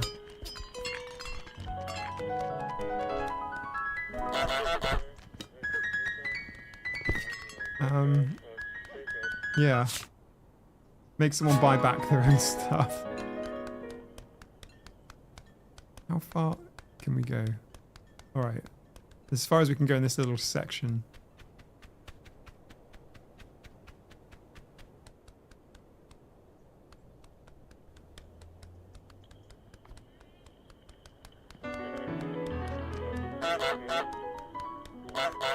Amber, yeah.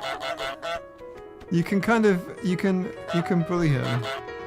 He's wearing the wrong glasses as well, because we We stole them. But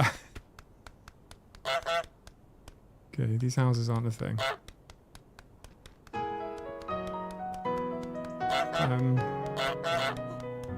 Let's I need to make my tea because I didn't drink it, so let's do another quick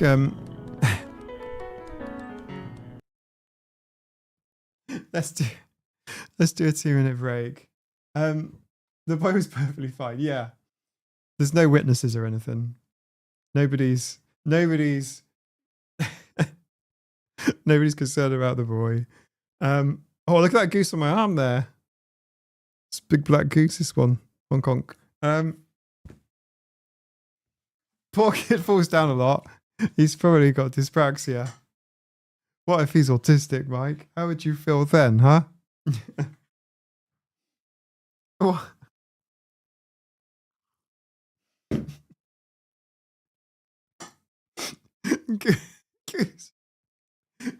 Goose bully. Morning, Padlo. Goose bullies dyspraxic boy. Can you put the play on the table with the other toys in the shop? Would you have to buy it back? Yeah, right. I think that is probably the answer. Geese are mean.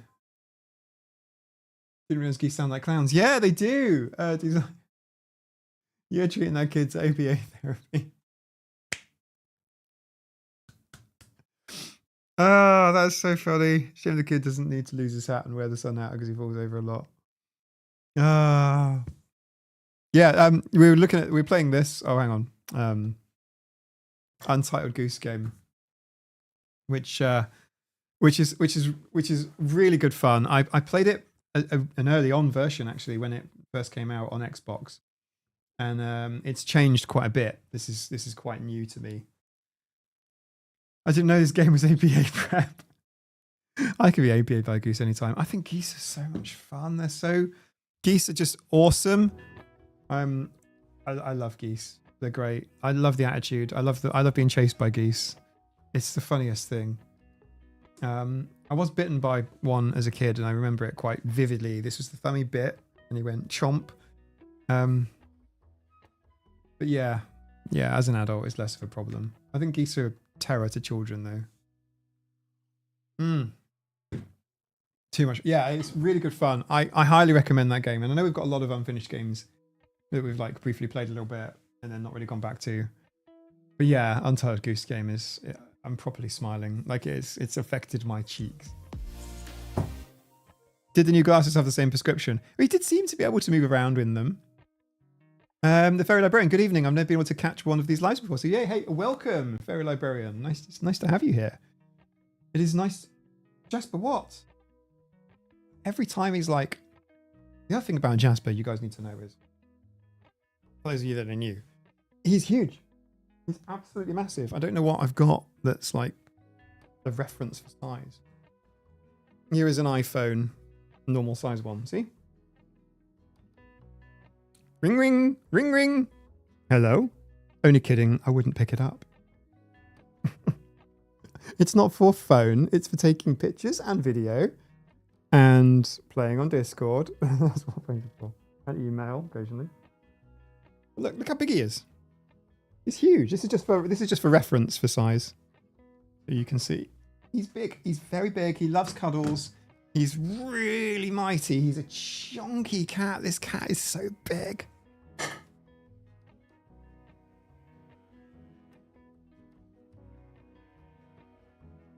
He's so big. Tina. He's mega chunk.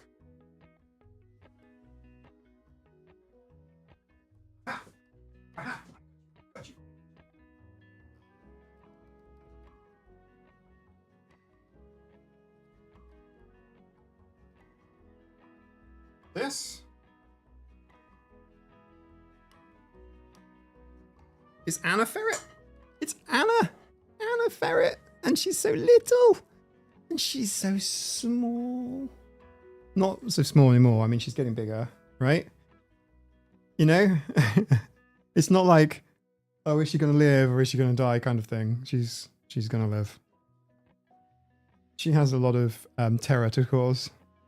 Long Anna, yeah. She's turning into a I mean, that's not tiny.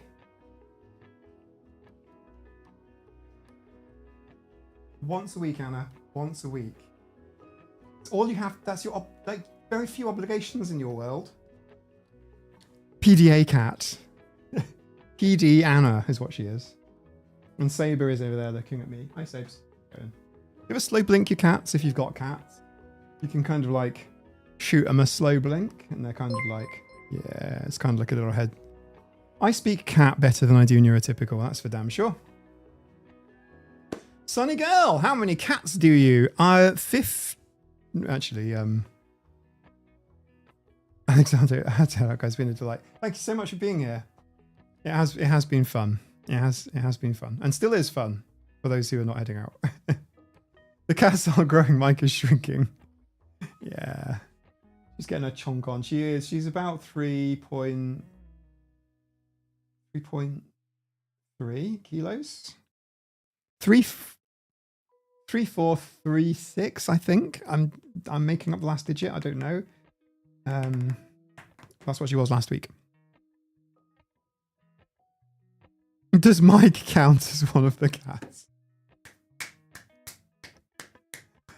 Some of the cats in your channel pick are dogs. Yeah, and birds. To be fair, they identify as cats. And I do genuinely mean that wholeheartedly. Maisie leaps out windows like a cat. Maisie behaves like a cat. And it's a problem when she's a border collie who's grown up with cats.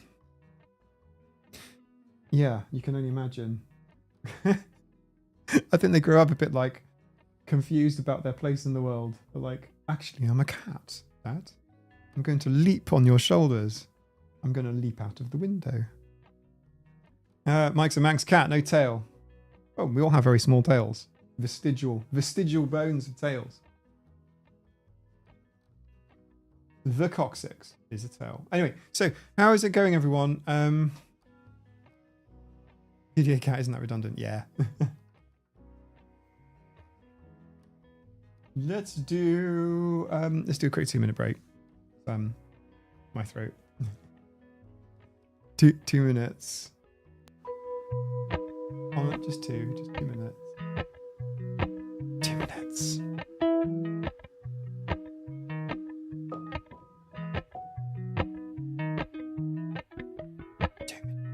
Appalachian sunrise meets my skin.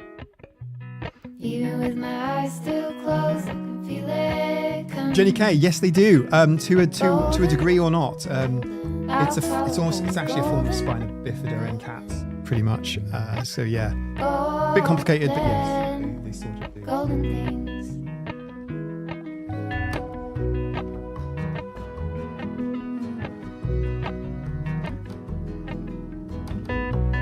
Mount Laurel high fives for miles in spring. Rainbow trout and a hummingbird wing.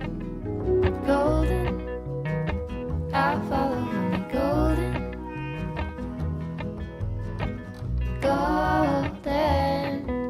Golden things. Gold hair, gold rings, gold leaves,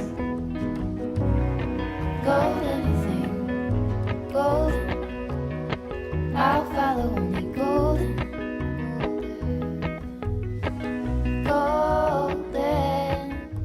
golden things.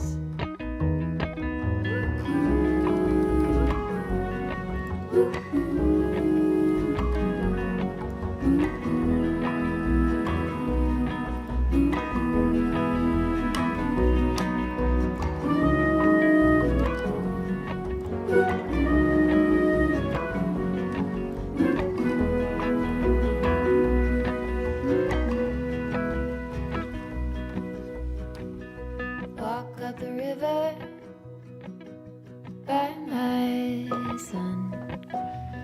Feet step over splinters of the moon. Neil Jenkins, welcome to the Scratching Post. Welcome to to the Patreon.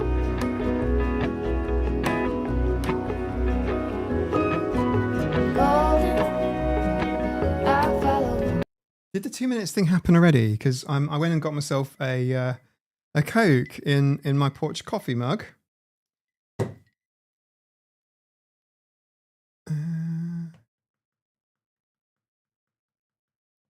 Yeah. Anyway, yeah. So Manx cats, it's not great. In fact, the genetic issues with them also mean that an awful lot of the litter dies. Oh, you're in a few seconds after. Thanks, Helen. Thank you. What I probably need to do is edit that title screen so it actually has the amount of time on it, so I can see if it's looped or not. And I mean, it does need to loop, right? Because otherwise it would be like just a black screen. which would confuse people. So yeah, it's porch coffee, but it's got I put some ice cubes and some Coca-Cola in it because, you know,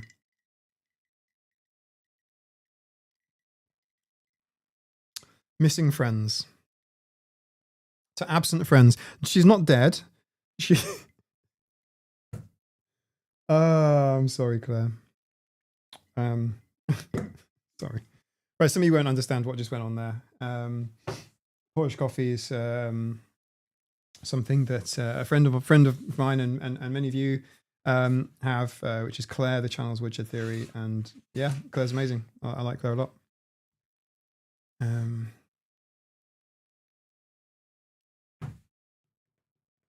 But she used to do sort of like a Monday content.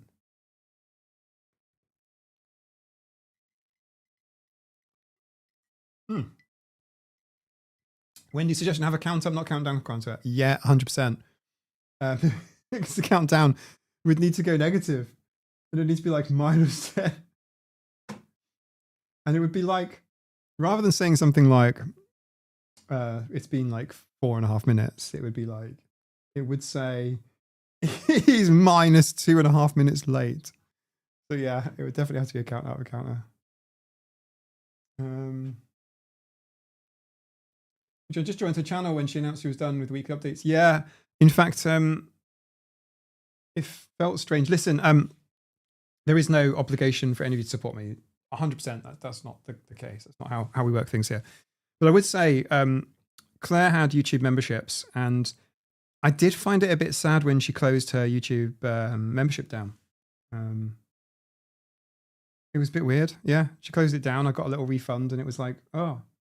But you know, it was the right move to do for her, and that's really important because Claire is important, not just her content. So yeah, it's good, and she's still making content. She just changed direction. She's pivoted a bit. That's okay. That's okay. It's okay. And something we should all do from time to time in terms of like it changes a thing. Don't come here for guidance, please. Changes a thing. Stuff happens, and we want to change direction. Right now, I'm trying to change direction by doing 2 things and then sort of shutting one down. So I'm doing a lot less software development stuff. In fact, in terms of consultancy, I'm not doing that hardly anymore, other than like pre-arranged obligations, which I'm tailing off. Not renewing agreements, that sort of thing, so that I can move towards YouTube, because having 2 full-time jobs that's not really where happiness lies. That's where madness lies. But then again, it's only like that for a short while I move things away. And that's like all your fault, because everybody decided to like watch my videos. So that happened.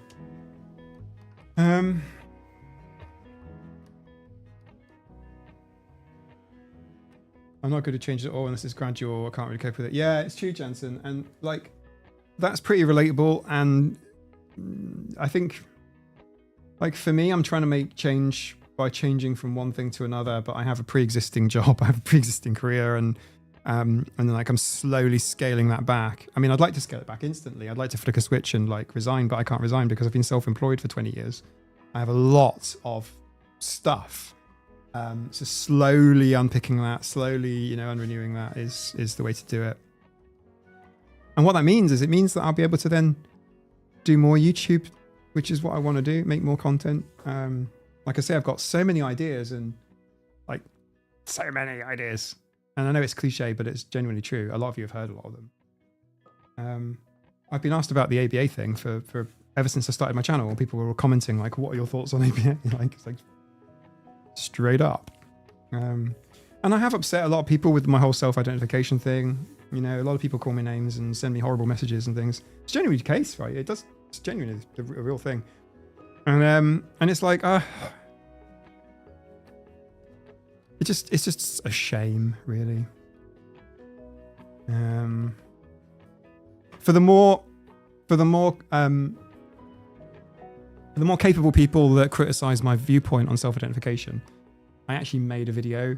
That video was more my self-identification video I made about a month or so ago was more about me making something that I can just link to people. I could just reply to their content with comments with a link, than it was for any of you guys. Like, it was more like, all right, I'm just going to make myself a macro now. I'm basically going to like write a little script. Right, that's what that's about. I don't have to repeat myself. I can just click that, click it, or fuck off, basically. You know, I'm too old for this shit. But like, you know, sometimes, I mean, if any of you had I'm going to say wrong beliefs, I mean, you've actually believed something, not like an opinion that can be varied, or I don't like tomatoes, that sort of thing. I mean, like, actually you hold a belief about something or about a community of people or whatever, and you realize later that you were wrong. So for me, amongst many things, because I've been wrong a lot, and now I'm wrong in public a lot, which is not my videos so much really, but hi Jasper, welcome back. So, you know, I was wrong about autistic people and routines and schedules and things. And I thought, well, look, I try to avoid scheduling as much as possible because I fucking hate it. I hate the obligation of having 3 till 4:30, you're doing this, 4:30 till 5, you're doing this, 6:30, 7:30. Right. So I don't have schedules really. I do have some schedules. This is one of them. If you're here and you're watching this live, welcome to one of my scheduled things. But autistic people, it's more about the routines and the management of the unpredictability and the extra effort we have to go to. It's a heuristic for your autistic people, like a mental shortcut. And I don't mean that in any deficit-based way at all. There are practical purposes to having routines or subroutines for the things that we do and why we do them. It's really that simple, and everyone has them. But my point is like, pineapple on pizza. Pineapple on pizza is perfectly valid, by the way.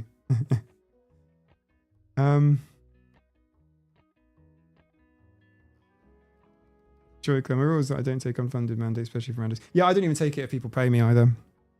So, like it's just like there's zero obligation. You guys owe me nothing, and I am grateful to all of you.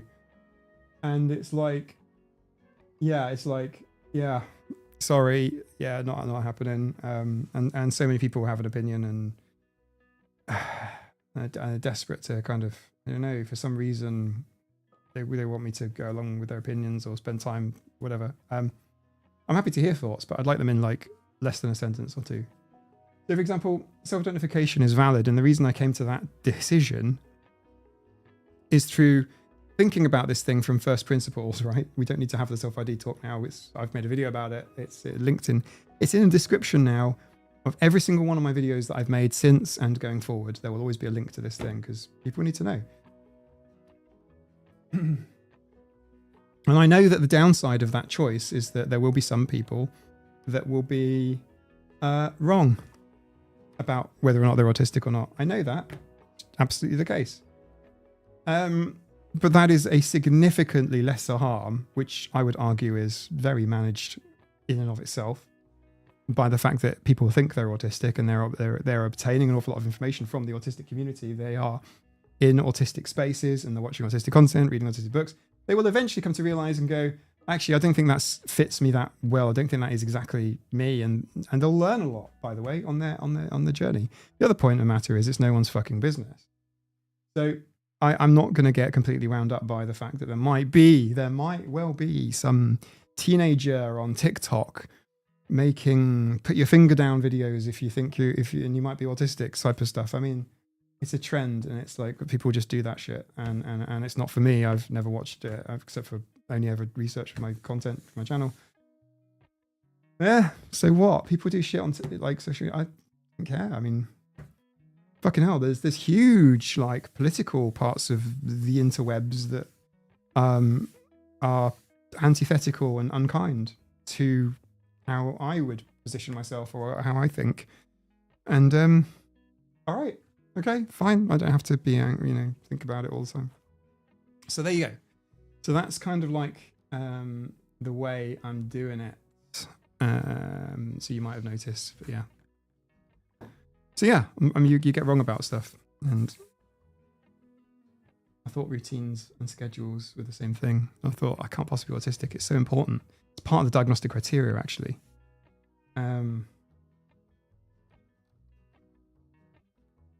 Well, the deficit side of it is part of the diagnostic criteria. A bit like the failure of back and forth reciprocal communication, and stimming. Stimming is obviously pathologized in diagnostic criteria as well. It's actually less pathological language in the ICD than it is the DSM, by the way. Hello, Jasper. Yes, you're getting all my attention, and Saber's here too. Relating to others with similar experiences can lead to greater self-awareness. Totally. Yeah, absolutely. Yeah, totally, absolutely. And I feel very strongly about the self-identification thing, that I never felt like that a couple of years ago. And I'm almost certainly not going to change my mind because I've thought it through. And I'm not saying that it's like maths where there's a right answer and a wrong answer. It just is. It's like the most prudent action. And I'm not going to gatekeep and hold up drawbridges for people. Sure. If somebody wants to say to me, I think I'm autistic, or they say to me, I am autistic, I'm going to take you at face value. It doesn't change me. It doesn't, right? It doesn't like, hello, what can I help you, Jasper? He's right here, by the way. You can't see him, but he's like climbing up my jumper. I had banana and curry pizza. Okay. You can put plantains on pizza, which is like banana. And like it's quite... like the heat kind of turns it into something slightly different. I've done that before. I've had like a barbecue plantain pizza.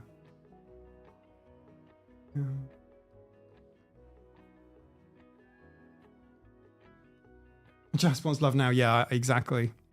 Yeah. Are you being his lawyer, Shape of Soup? Because I don't think he needs one. He's self-representing himself right now. It's actually on my lap. You can't see it. This is bolted on. Mostly because of him. Saber keeps trying to like knock things over. If things aren't bolted down, Saber will move them. Think about the Club Penguin pizza game. You're right, Mike. Autistic people are required to present paperwork to anyone who asks, so they're not really autistic. Yeah. And then it's like the wrong paperwork. Where did you get that from? Where did you get this from? You need to continue to... Look, he's here. Look. He's a pizza cat. I'm going to put him on the desk, actually, because he's really hot. You're making me uncomfortable, Jasper, because you're so big and warm. You're basically like a hot water... I say what, I'll make biscuits on him. See if he likes it. Actually, he loves it. Do you ever like love your animals so much to make them go because they're in the way? Like it's actually... Can I help you? What do you want? Ah! People make videos saying those trends is wrong, but this is people don't like trends. Leslie! Just when I'm starting to see myself as possibly trendy. Possibly, potentially setting a trend. And you want to take it away from me. I'm joking, of course. Yeah. I think Jasper to come make me warmer. Yeah, I mean, I wish I could sort of like rent him out, you know what I mean? You could like borrow him for a bit. He doesn't do much. does Jasper. Jasper is... in fact, you know something as well? He's actually really gentle. So he's completely unreactive cat. Completely unreactive. What kind of pattern is that? Jasper's face looks like Tabby, but his body's like a Rorschach test.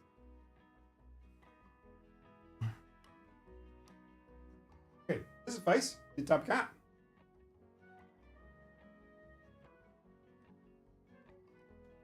Oh, sorry.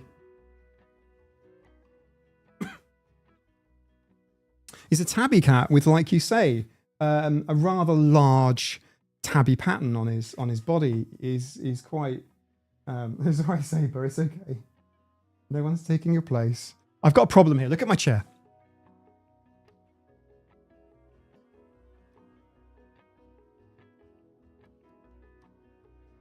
It's not going to be there for long.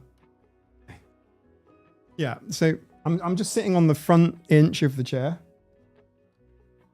And Saber's annoyed that Jasper's there.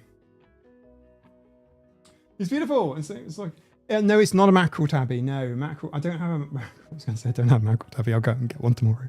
No, mackerel tabby is a different pattern entirely. It's smaller lines. The pattern name. I don't know. He's just a tabby. Technically, he's just a domestic short hair, DSH or BSH for British short hair, but domestic short hair is the one, you know. Tabby. The cat's chair, and they give me an inch of it. Hey, Coriel, how's it going?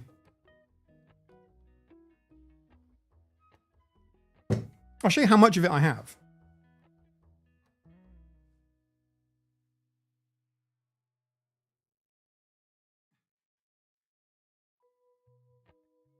This is my bit. This is the cat's. This is my bit. It is literally about this much.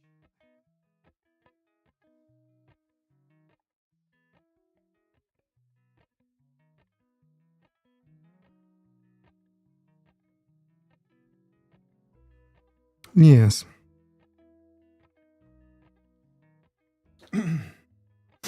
That is, yeah.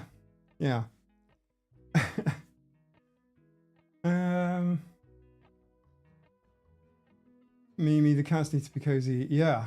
It's proportional to the occupants and power of the occupier. Yeah, the politics that goes on, it's quite funny. I mean, Saber lives literally there. And Saber also is only over on the left-hand side. He's never on this side of the chair. He's always there. He's always hanging off this end. And he's annoyed by Jasper. In fact, he's just biting Jasper. I don't know if you can see. Can you see? Look.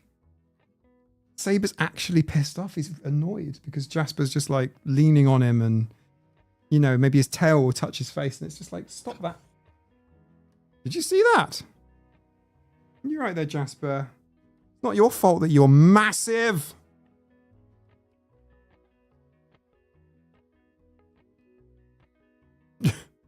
So Saber's getting jealous.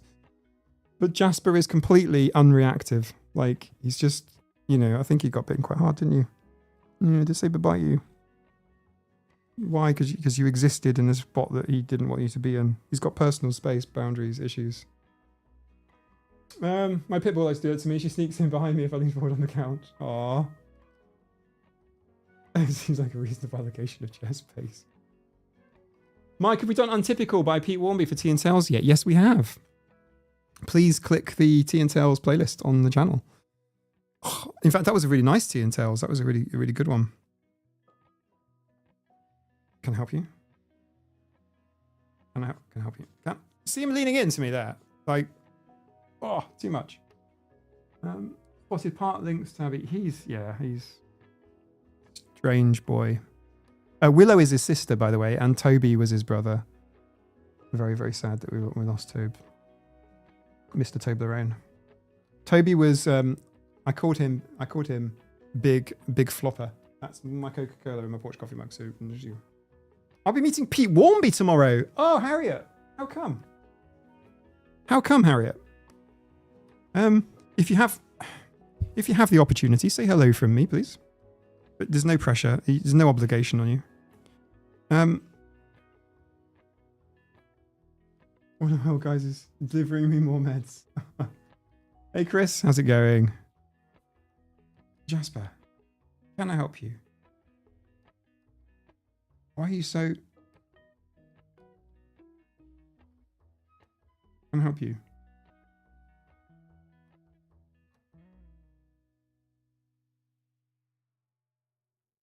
I think he just wants me to stare at him.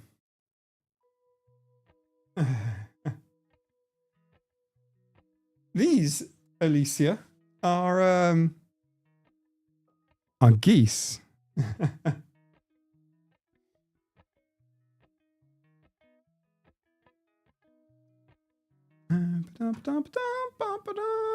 Amelia, welcome. Hello. Hello, everybody. How are we doing today? Jasper says it's yeah. It's just the Jasper show. He's not always like this, but he goes into phases. But he's very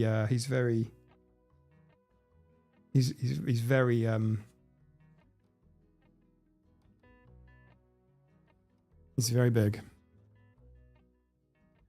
Look at me admire my beauty, Jasper. Yeah, exactly. And Saber is really unhappy. Saber actually looks... Saber is glowering right now. He's absolutely glowering. He's just... Saber's like right there. You can't see him. He's just right there. Right, you going? Right, okay. It's not going. He'll be back. He'll be back in a second. Bon Aches, welcome. Thank you very much for joining. The Autistic Cats. Please head to bed. This stream is recorded, so it's available afterwards for anyone that might have missed it. I didn't plan anything today except for geese.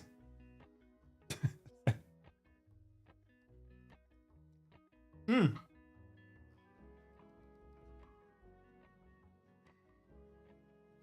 dripped a bit of Coke on my top.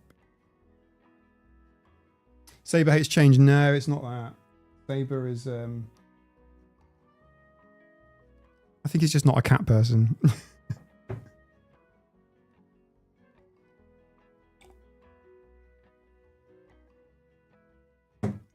Look at me, admire my beauty, says Jasper. Yes, indeed. So, what have I missed? Putting me off, Jasper.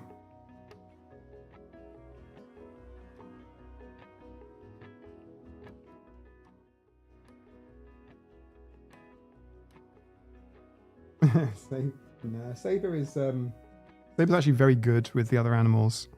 He's amazing. So Saber is a sort of cat that could live in like a vet's and just look after all of the sick animals. What he doesn't like is that is his spot on the chair. He's doing a Sheldon Cooper. That's his spot on the chair. No one else sits on it.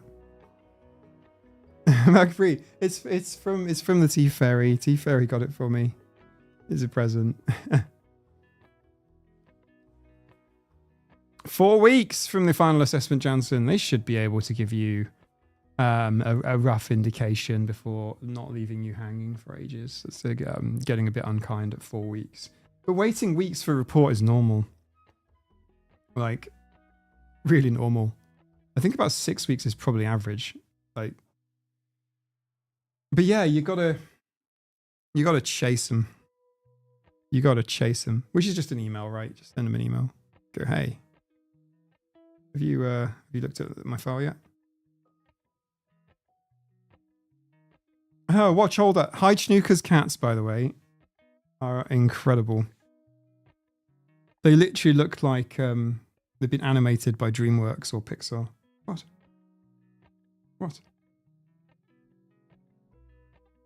Jasper's not usually in these streams because he's being very too much, you know. Having a very bad couple of days.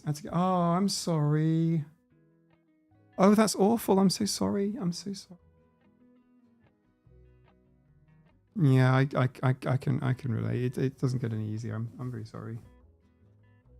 Dr. Queen, a bad habit of misplacing things. I need a lot more than normal people. Like accidentally leave my keys outside when I go on walks. Same, highly relatable. If you can get a pin code lock That's Jasper, which you don't need keys for, is what I'm saying. Even better. AirTags, other brands are available. Tile is very good. Tile's got a longer range than AirTags have. But Apple might be releasing a newer ultra wideband Tile AirTag 2 this year, which would be great because I need these things. The only problem is when the batteries run out and you can't get rechargeable CR2032s.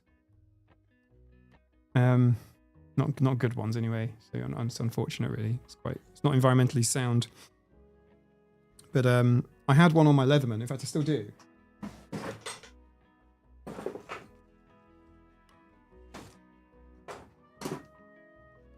And yeah, I forgot to charge it, but it's fantastic. It's great to be able to basically ring the things I need, you know, ring keys or ring this, or ring my bag even if it's like, oh, where's left my bag? Yeah. It's a lifesaver. I can highly recommend. I use these brands, so I can highly recommend Tile. Don't get anything that needs a subscription. There's a few chancer ones online that need subscriptions, but basically Tile don't. Samsung have got Galaxy ones that don't either. AirTags are really, really good. AirTags are incredibly good because basically Apple devices are everywhere. So they're really, really good. You know, someone with an Apple device will go past your tag at some point. Tile has got a much longer range on it. Whereas AirTags don't really have a very long range. You're going to have to go walkabouts to find them. Tile has a subscription, but that's only to send you batteries. Like when they run out. You can just find them cheaper, like on eBay yourself. Tile's batteries last longer than AirTags as well. There you go. That's my review. Tile is kind of better. The only problem with Tile is that not everyone uses it. So Tile is like, it's not very common. So Tile is really good for like luggage in airports or whatever. And Tile, if you can use it to find your Tile. But if you like lose something or misplace something like sorry, I've forgotten your username. Like you did when you lost your keys out and about, right? You left them behind on a park bench or whatever. Tile is not going to help you with that, but an AirTag will.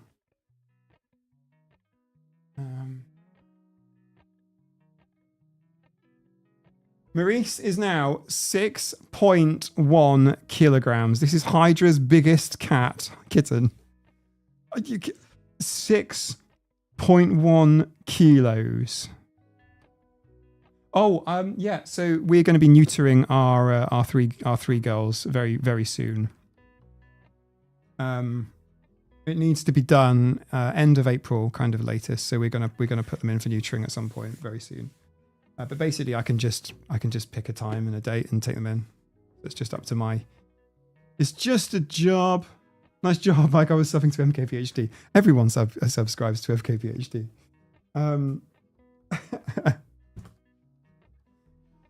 I subscribed to MKPHD before he was cool.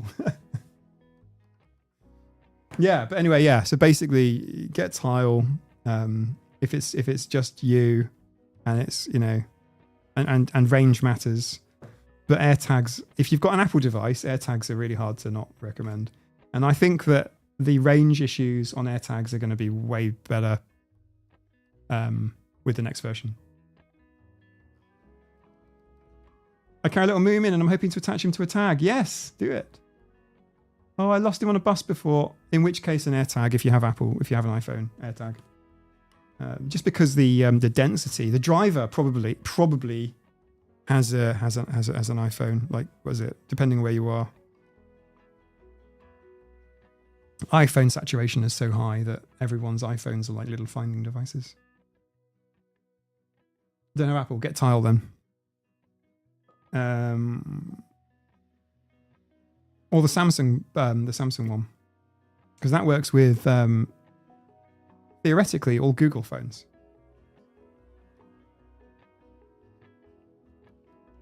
Apple phone which probably has the drain. Yeah. The only thing about AirTags that really bugs me, apart from the actual range, because I still have to walk around. You might be okay in America, FYI, depending where you are. It's just like British and European houses that are made of like brick and stone. An American house, you can probably find an AirTag like straight through the walls of like multiple buildings. The walls here are like, I shit you not, the outer walls are like 3 foot thick stone. And it's like, yeah, you're not going to get a radio signal through that. And in a nuclear war, maybe. But yeah, you're not going to get... Nothing's going to go through that. And that's part of the problem with AirTags. You have to walk around. I mean, obviously there's holes for radio signals. Radio signals can go like up and down and out through windows, but... Harriet, ask Nina T Fairy. You have a Hobbit house? Yeah. Yeah, actually, I have a house that's like... The earliest rent record is from 14 something or other. 15th century.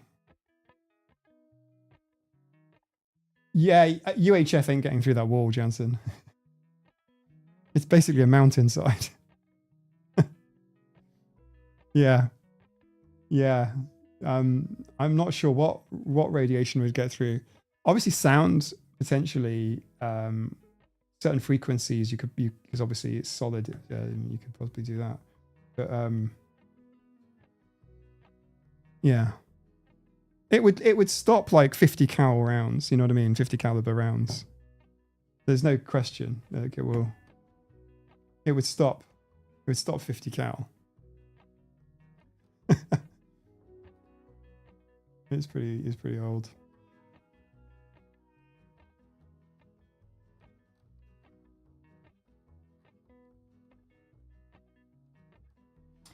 Cosmic background radiation will get through, I think. Cosmic background radiation. X-rays. You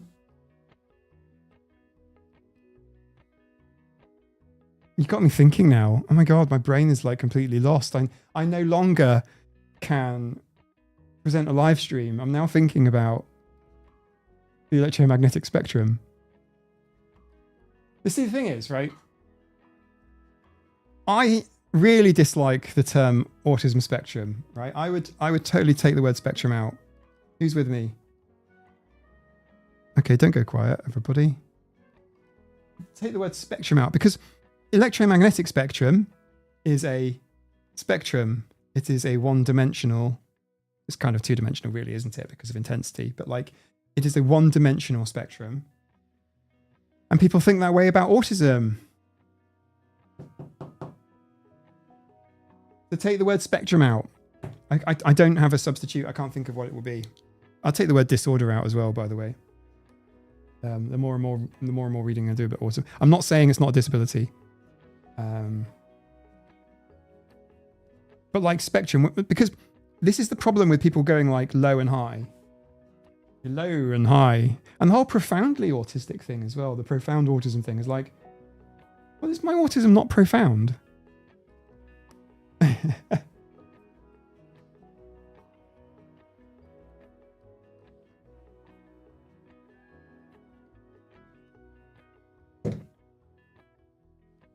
Spectrum can be different things, yeah. But it means low and high, right? People think radio, they think low, high. They think quiet, loud. They think turn it up to 11 for profound.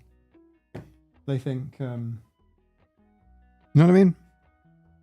And it's not like that at all. Move away from psychologizing it. Yeah, well, I don't even think it's that, right? So look, I think you can still pathologize people without the need for the word spectrum. And look, it should be fine. It should be fine. This isn't what's meant by spectrum, by the way. Nowhere is it stated, although to be fair, psychiatrists, you could even be a Harvard-trained, board-certified practicing psychiatrist with tons of experience and a really popular internet show and still believe that autism spectrum means low to high. You could still, you know. So actually, I take it back. What I said 5 minutes ago, I take it back. get rid of the word spectrum, because if psychiatrists and psychologists can't be trusted to handle that term correctly, fucking get rid of it. Put it in the bin. Miss Pat Van Driver Lady, I prefer a cluster of potentially disabling developmental conditions, including those associated with communication. Yeah, totally. Or COPDDCITHAWC for short. Spectrum to me means an infinite range of colours. Yeah, well, I mean, colour wheels, people understand, you know, because then you've got like the different colours. Like colour wheels are used for all sorts of people, and that kind of makes sense. Colour wheels are all right. We can do that. But people tend to think colour in terms of like wavelength. Like spectrums are always like one-dimensional, aren't they? Like just... I like the spiderweb graphs. Me too. I really like the spiderweb graphs. In fact, one of my early videos, I compared it to a dartboard. In fact, I stand by this, although I'd like to film it again because it was a cringy ass video, but it's worth watching. The content, if you were to take the transcript out and just read it yourself rather than have me present it, because it was back when my videos were really shit. You should, yeah, because I think that's all right. I think a dartboard. And do you know what I mean? Because then you've got all of the different, and then just like, if you want to know what your autistic traits are, write them on the outside of the dartboard and then throw the darts. Just grab a handful of darts and just go. There you go. There's your character sheet. There's your autism character sheet. Autism bag of dice, roll your attributes. Yeah, I prefer the dartboard one, but yeah, that works. Autistic wheel disorder. I'd take the word disorder out. But wheel, yeah, I don't know. It's got to be something that a psychiatrist who has no training whatsoever or experience whatsoever can pick up just by looking at the name. So glad we show wavelength on this, yeah. I love the vid on neurotypical spectrum disorder, thank you. Yeah, I'm inclined to make more of that sort of stuff. And just go, why do neurotypical people have such difficult attention? I have an autism kaleidoscope collection. A kaleidoscope? It's great. Yeah, kaleidoscopes aren't low to high, so yeah, I use a kaleidoscope. I'm just saying. Why doesn't the autistic community come up with something that fits all from an autistic perspective? Well, we sort of have the two-dimensional sort of wheel or spider graph, or it can be represented in loads of different ways. That's actually what's meant by autism spectrum. But the low-high thing is just nuts. And this is also, by the way, we're going a little bit meta now. If you've watched my video on profound autism, this is needed in order to understand what I'm about to say, which is just that we need to understand then what necessitates profound. If profound autism, the term being proposed, is IQ less than 50 and 24-hour support services like residential care settings or care in the home, that sort of thing, whatever, right? And the profundity is actually intellectual disabilities, not autism. In fact, profound autism is used as a cliche, as a euphemism, and yes, it is cliche, but a euphemism for intellectual disabilities. No stigma here any which way, by the way. I'm not saying that. But what then would make the autism profound if we're looking at it from a two-dimensional perspective, a color wheel? Is it that your challenges are past a certain threshold, therefore it's profound? In other words, a spider graph would look like really towards the middle of the circle, as opposed to just like, you know, spiky. It would be more circular. Is that profound? I don't know. Chucking it out there. You guys tell me. What's profound autism if it's actually, you know? I think words kind of matter. I do. I think words are important because communication is important. And people say we have a communication disorder, but actually, in fact, here's one for you. The whole communication disorder thing, which we know is two-way. I don't think you should write on autism without understanding double empathy. 2012, Milton. Nobody has any right to be writing about autism without understanding double empathy. If it's not referenced in your fucking paper, I really don't want to read it. Like, I'm just not interested. You can't go, look at those people assigned female at birth. Watch them do stand-up wheeze. If they're trans, like no bottom surgery, you know what I mean? Like do a stand-up wee without a penis, right? And no other, you know, like that's they're disabled. They are substantially disabled. They can't do an effective stand-up wee without getting urine on their shoes. Therefore, you know, AFABs women, blah, blah, blah, are bad, you know, blah, blah. I don't believe any of this, obviously. I'm just saying it as an example. Don't do that. That's what autism researchers do regarding autism. And it really bugs me. It really, really bugs me. It's a problem. We've got issues. You can't just sort of say, look at the prison population in the US. It's mostly black. It's mostly men. Mostly black men. Fuel for racists. It's not like, you know. I love that meme from Sunday's video about correlation. People that believe correlation equals causation. Sorry, I won't spoil it for you. They're all gonna die. I've spoiled it for you. It's so funny. Communication styles, autistic communication styles. Where's the deficit there? Or there's no deficit there. So if any of that interests you, if those values are intriguing to you or they're important to you, then feel free to hit the subscribe and the like button. I'll put YouTube hat on. Yeah, and I'll continue to make content on, you know, on adjacent to the topic. Because yesterday was my first day. What do you mean? What's first day mean? Zam, welcome. I love you so. Thank you so much. Yeah, that meme is just hilarious to me. I love that so much.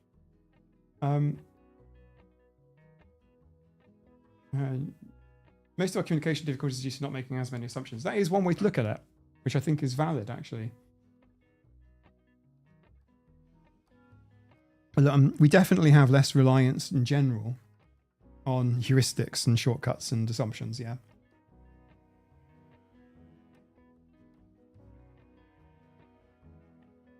So overstimulated right now. Oh, if you're having like issues in any way, right, you can always just pause the content and come back. Nothing that I make, with the exception of the after party on Discord, is unrecorded. So it's recorded. It's live. You can watch it. You can watch my live streams from a year ago if you like, in your own time, on your own device. You can adjust your brightness and volume. You can manage it that way. I don't feel like you have to. You're missing out, is what I'm trying to say. That's the message I'm trying to send you. Is please don't feel like you're missing out, because you're not. Don't worry. If you need to step back, go get some air, you can definitely do that. I was, look guys, I spent 25 minutes underneath a weighted blanket in a dark room before coming on the stream. Do you know what I mean?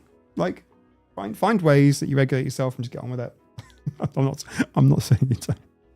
I'm just like, you know what? I'm just saying, right? There you go. People don't really talk about this stuff, but there you go. There it is.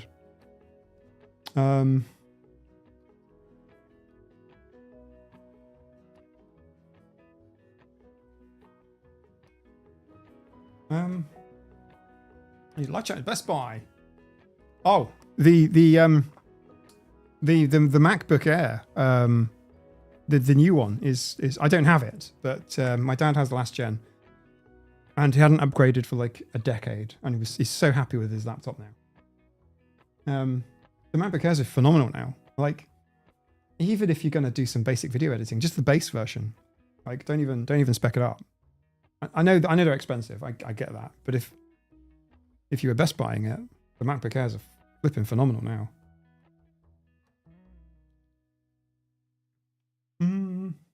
Autism operating system, yeah, exactly.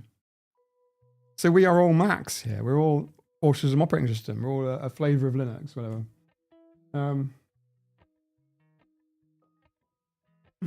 The cat's playing with my door. Jenny K, why do you have weighted blanket? Well, it's quite simple. It's because the cats are unreliable. It's the answer to that. The cats are unreliable. So I just went in. You know, maybe they want feeding. Maybe they want to play. Maybe they want to charge around like fucking idiots and playing with each other and rolling around. Generally speaking, at night, the cats are pretty well behaved, actually. We've gotten into a pretty good routine at the minute. Things are good. But weighted blanket is grab it. I store it folded up, either on a sofa or next to where I sleep. And I just pull it over. Amiga OS. Amiga is great.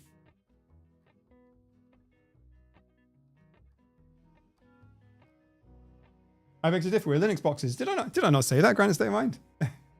I'm chucking a mention out for Linux there. The Geek Squad. I can't use MacBook Air for what I was trying to use it for. I tried to keep my skills up to date. I got a Dave Creator Suite. Have the new M4 ones are really, really good. You might be surprised. But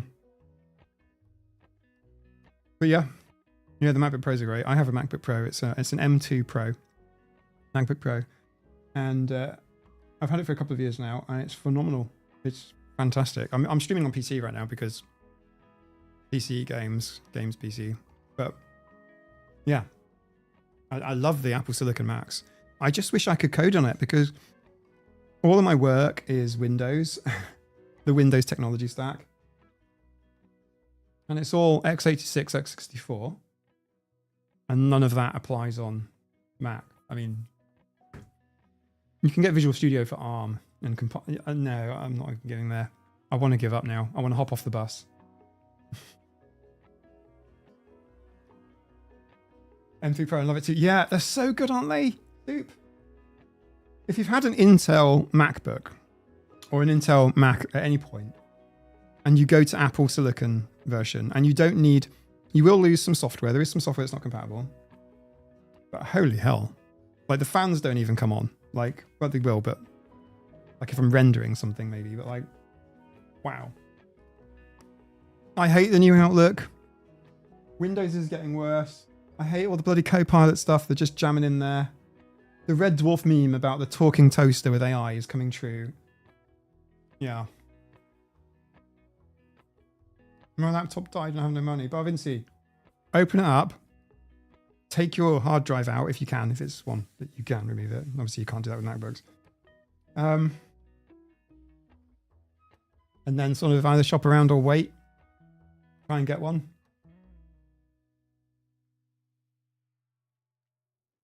Apple are not going to introduce external GPU support again. They did with the Intels, but no, eGPUs have gone. They want you to spend the money on shiny. Does anyone want any toast? A bagel? A muffin? Anyone?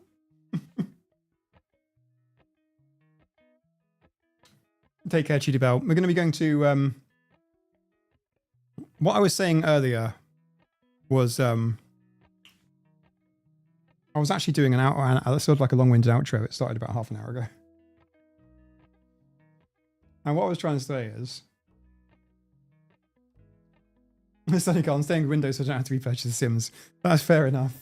That's fair enough. If you have it on Steam and there's a Mac version, I don't know if The Sims has that. It might do.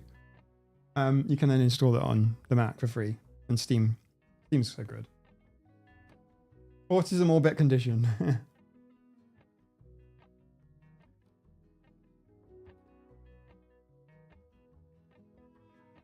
Priorities.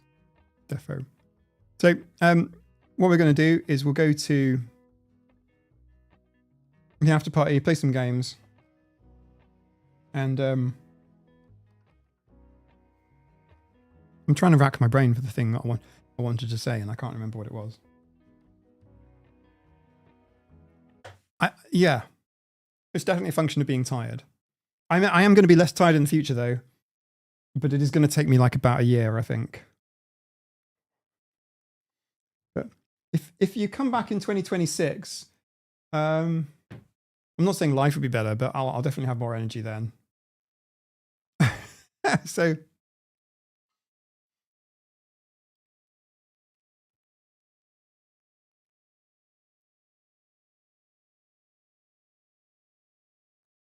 And we are getting Minecraft stuff done. Am I in burnout? No. I'm just doing an awful lot.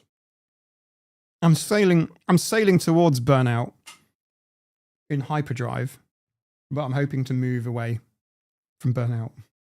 And basically, the long short of the issue is, other than a lot of personal stuff going on, which ain't that fun, and quite a few of you know some of the stories from that. Basically, I'm trying to move from full-time work into, well, I'm doing 2 full-time jobs right now. I am a full-time YouTuber, even though I'm not a full-time YouTuber, if that makes sense. So I'm slowly changing course of life away from software engineering. Sorry, I'm eating a sweet. I probably shouldn't have done that on the stream. I'm changing tack and moving more towards YouTube. And if you're here at the beginning of the stream, you might have caught me mentioning it. Basically, what I was saying is, the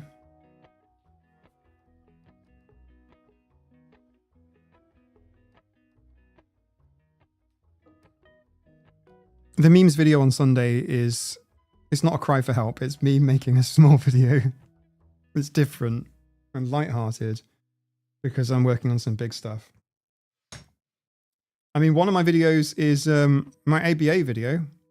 It's actually this. They're not very nice. It's to help me breathe because I have a cold.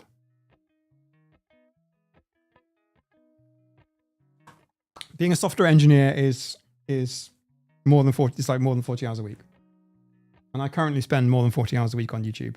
And hopefully, you can see what the problem is. It's not sustainable. I can't do it. So I have to remove some things in order to build up other things.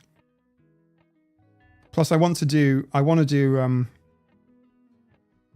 I don't mean to be rude, but there are a lot of content creators online, and don't forget Netflix and Amazon stuff and Apple. Like, there's so much stuff you guys could be doing instead of spending time here, and you might be doing other things and listening at the same time. I get that too, but so I appreciate that more than you can possibly imagine. I completely.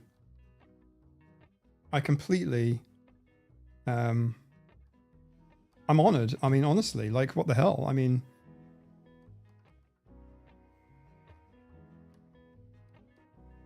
so yeah, but basically, and I will mention it every so often, probably quite a bit. Because for me, it's quite exciting. It's quite exciting and it's quite scary. So I can start closing off. Go away, my cold. Yeah. So you don't want to hear me sort of like, you know, menthol helps. I don't like it. It's like medicine. It's like helping me breathe.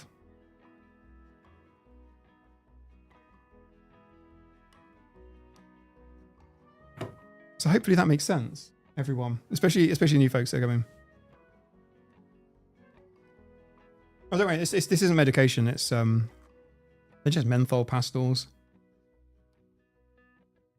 It's packed. These soothing pastels are packed full of essential oils plus menthol. Yeah. It's always important to follow a varied, balanced diet and healthy lifestyle, it says on the side. Why does it say that? Sugar, tapioca, maize, glucose syrup, eucalyptus oil, peppermint oil, menthol, juniper berry oil. E141 color, clove oil. Yeah. So they're not nice, but they work. So what I was saying was, Helen, I'm here for as long as you're around on YouTube. Yeah, I know that.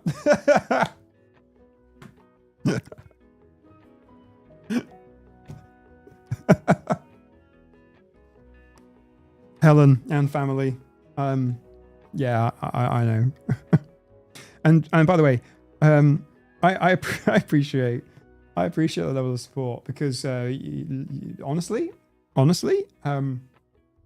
and this is there's no manipulation here, but like without it, I wouldn't be here, and you guys made this happen. All this wouldn't have happened otherwise. You've done it. You made that happen. Yeah, they're just like Fisherman's Friends. Fisherman's Friends are worse. These are like one grade more palatable than Fisherman's Friends, but they're exactly the same sort of thing. If those oils are so essential, how have I lived without them? I have no idea why they're called essential oils. Where am I at? Autism without an intellectual disability and undiagnosed developmental condition disorder. Alright.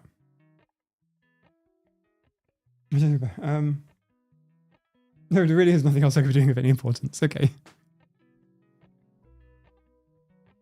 Yeah. Oh, such a sheep. Mike, stop that. Stop judging the quality of content. Yeah, no, thank you. No, but like, I guess where I'm going with this, and I should have ended the stream before, whatever. I'm trying. What I was trying to say when I was saying there's lots of other content creators, there's lots of stuff on TV and all that sort of stuff, is that I'm trying to do something slightly different to the other content creators, and there's no shade. There's zero shade. I think Autism YouTube is actually amazingly good, and on the whole, pretty healthy, which is phenomenal. I hope to be able to keep saying that every year. It'd be great. I'm not so sure about other platforms and things. I don't know so much, but on YouTube, it's pretty good. There's some great content creators on YouTube. You can't easily go wrong. But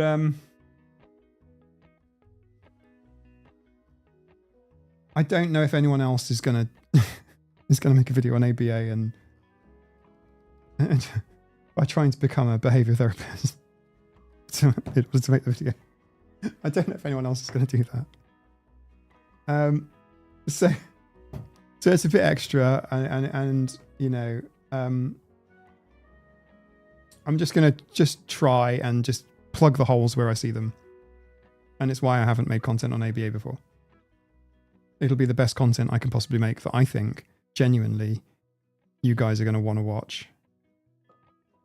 And for some reason as well, on the other side of things, YouTube is like this weird master, this faceless robot that dictates whether or not you're going to be successful enough to sustain yourself by making things that people are going to want to click and then watch really long and stick through the ads, unless you have YouTube Premium, in which case I don't know how they measure it, but whatever. So it's a weird one. It's very, very strange. It's a strange beast, but YouTube is a great way because the Google algorithm. I had a really funny comment the other day from somebody saying, why is YouTube showing me all of these things? I'm not autistic. Why is it showing me autism things? And it's like, oh, haha. Yeah, see you in a year. So yeah.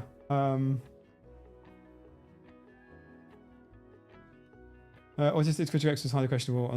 Yeah, I'm not saying it's great and wonderful and everything everywhere else. I didn't get it. I mean, I've seen some stuff on Threads. Because I've got Instagram, I obviously got Threads because that's how Meta works now. That's how Zuckerberg wants it. So I had a little scroll on Threads and a few searches for things.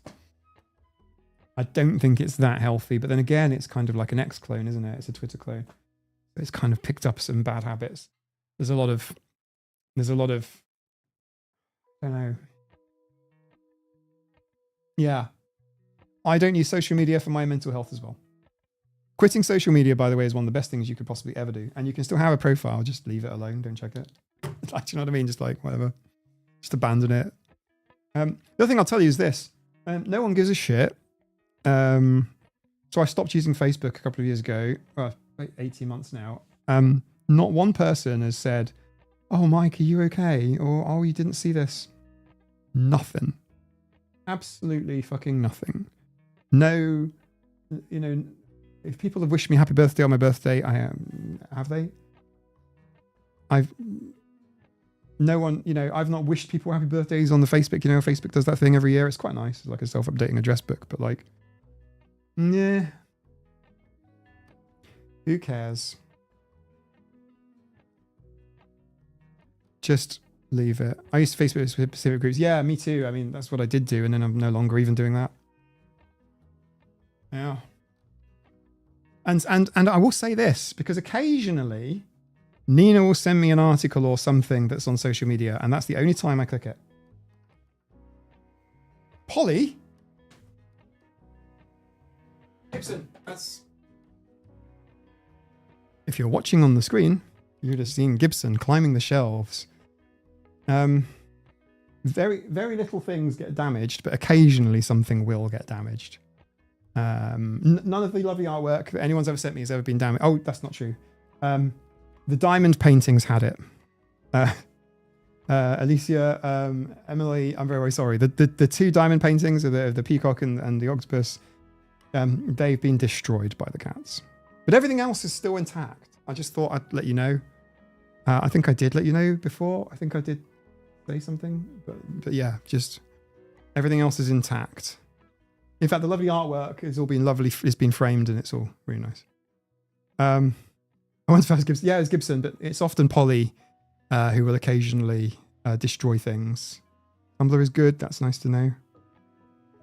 I learn a lot from you all, by the way, because I'm only one human being and with limited time and resources. So if stuff happens in the world, do let me know. It does help.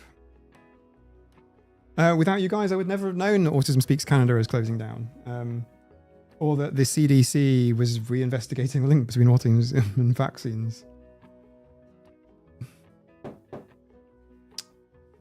Yeah. When I stopped using Facebook, no one asked if I was okay. They just assumed I knew about anything they posted. Yeah, exactly. The only incident I've had on Facebook, as in not being there, is that I didn't get an invite to someone's wedding. Okay? And Nina has passed it on to me because what they did is because they did it as a Facebook invite. I didn't get it. Well, I did get it. I just haven't seen it. I haven't logged on to see it. And then they said they messaged Nina to say, "Are you coming? Are you guys coming?" And we're like, "Yeah, we'll go." That's it. There was no RSVP on Facebook, and I was active on it. It's not like I had an account with like no friends or whatever. Friends, you know, that's a weird term, isn't it? There were no like connections or whatever. So yeah, don't worry about not being on social media or using it less. Now Nina laughs at me when I say this because she says, you've just replaced that with Discord. And that's true. That's exactly what I've done. I've replaced my social media use with this. And it's better. Okay? They're better people and it's better. I know, you know, I just can't. If I look at social media, it will show me things like that I just batshit stuff, you know what I mean? Stuff that just is patently untrue, like just isn't true, and everyone's loving it, and I just can't. I want to get off, as in the train. Not even that is more healthy than watching social media.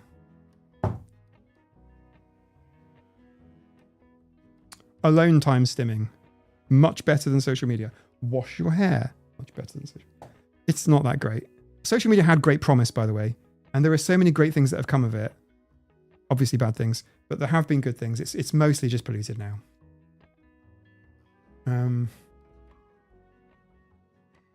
In fact, quite an amusing one is people have been accusing me, trolls. You haven't seen them because I've actually now deleted their post. But people have accused me of deleting their messages on Facebook, on YouTube. Not messages, sorry, comments. One person, and I did screenshot them before deleting them, was like, "You're an awful person. You only want people that agree with you. You're doing this. You're an echo chamber. You're deleting all my messages. I tried to leave 10 comments before this one, and then this person was leaving like loads of rude words and things. I tried, and it's like, I had to reply to them. And it was like, I'm not sitting there deleting people's comments because literally there isn't enough time in the day to sit there like monitoring.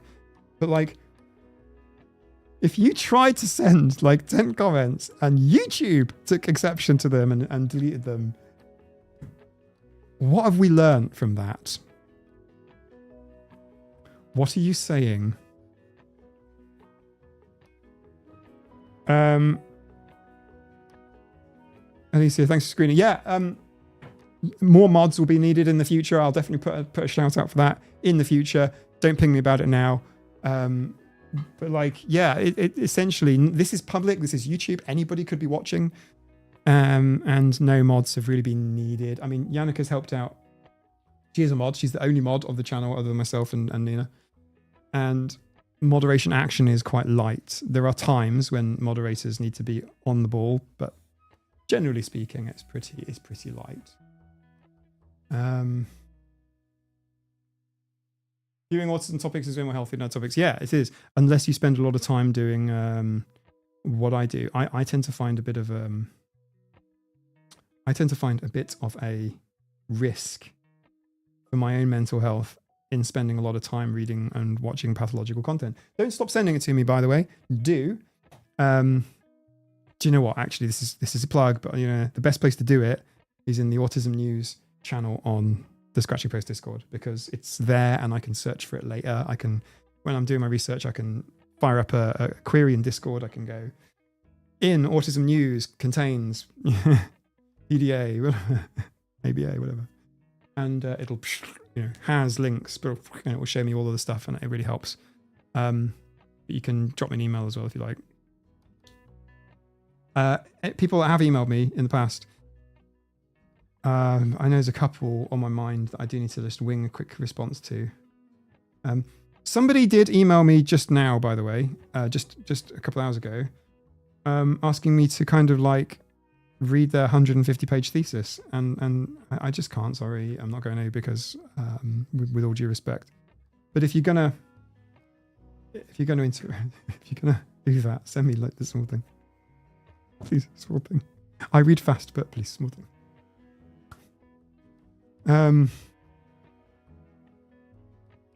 Yeah. Sorry, I don't know if you guys could relate to that, but that's definitely a thing.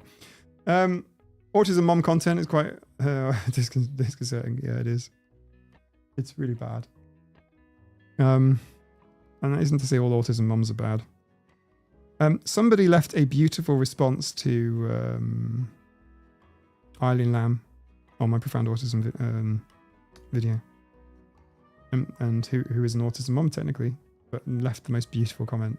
Really insightful. The subscriber counter in the background went up by 0.1 during the stream. Oh, nice. 25.9. Congrats, everyone. Yay. Any advice for the 47-hour week for the last year of high school? Know that it's not going to be forever. It's for a short term. You can do a sprint if you know where the end is. That's my advice for you. It's non-specific advice, I appreciate that, but that's how I get by. I know that right now I am pushing it really hard myself. And I know that after April, things are going to get a lot easier for me. I'm going to have a bit more time. I know that I've got another big push as well to get rid of the rest of my work, basically, in order to free up time for YouTube. I know I'm going to go down from like working every moment that my eyes are open to having a proper work-life balance again, having a bit more balance, being a bit more sustainable with myself. I know that that is possible. The alternative is that I do less stuff on YouTube, and I'm not prepared to do that. So it's a choice. So think about your high school thing, right? As you get to do this, not that you have to do this. If you can reframe it. So I get to do this. It's much less burning outy than I have to do, which is way more burning outy. Trust me on this. It might be worth writing it down. It's something that I really only realized, and I'm twice your age, right? So more than twice your age. So yeah, really, really definitely take that away. It's turned into a Q&A thing, but like I'm just saying, anyway, whatever. I get to do this, and it's only for a short time. It's not forever. It's not pushing it out. Two things. There you go. Escaping burnout is just meeting your needs, right? Putting less pressure on yourself for a while until your brain starts to recalibrate back. Unfortunately, I'm suffering from a cold right now. It started, I don't know, maybe late Saturday. My autism memes video was quite difficult because there was a lot of me making respiratory noises, and I had to cut that out in the edit. the edit page has got like 200 cuts in it that wouldn't normally be there because of me making stupid sounds. But I know that that cold is going to be gone before I have to film my next video. I know that if I film on Friday or Saturday, I'm going to be feeling much better. Does that make sense? I know that I'll be feeling better and I'll be able to do it. But if I was burnt out, I can't make that promise. I don't know. Yeah. Miss Vampire Driver Lady.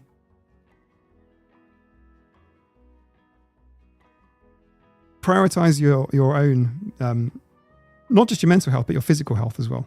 The two are combined. And literally just prioritize yourself for as long as it takes. And the problem is, therefore, is meeting all of your other needs and your more medium-term goals, like your education and stuff, which will get damaged by any additional time that you're out of not giving that your all, right? And that's how burnout can be dangerous. But there's no ending. Like, it's like it will be done when it is done. And what Phil Holland says about avoiding it in the first place. Exactly. Yeah, sure. I haven't had a meltdown in quite some time. And it just literally comes from managing myself. But I would do if I were not. If I were in my 30s or my 20s or, God forbid, my teens. There'd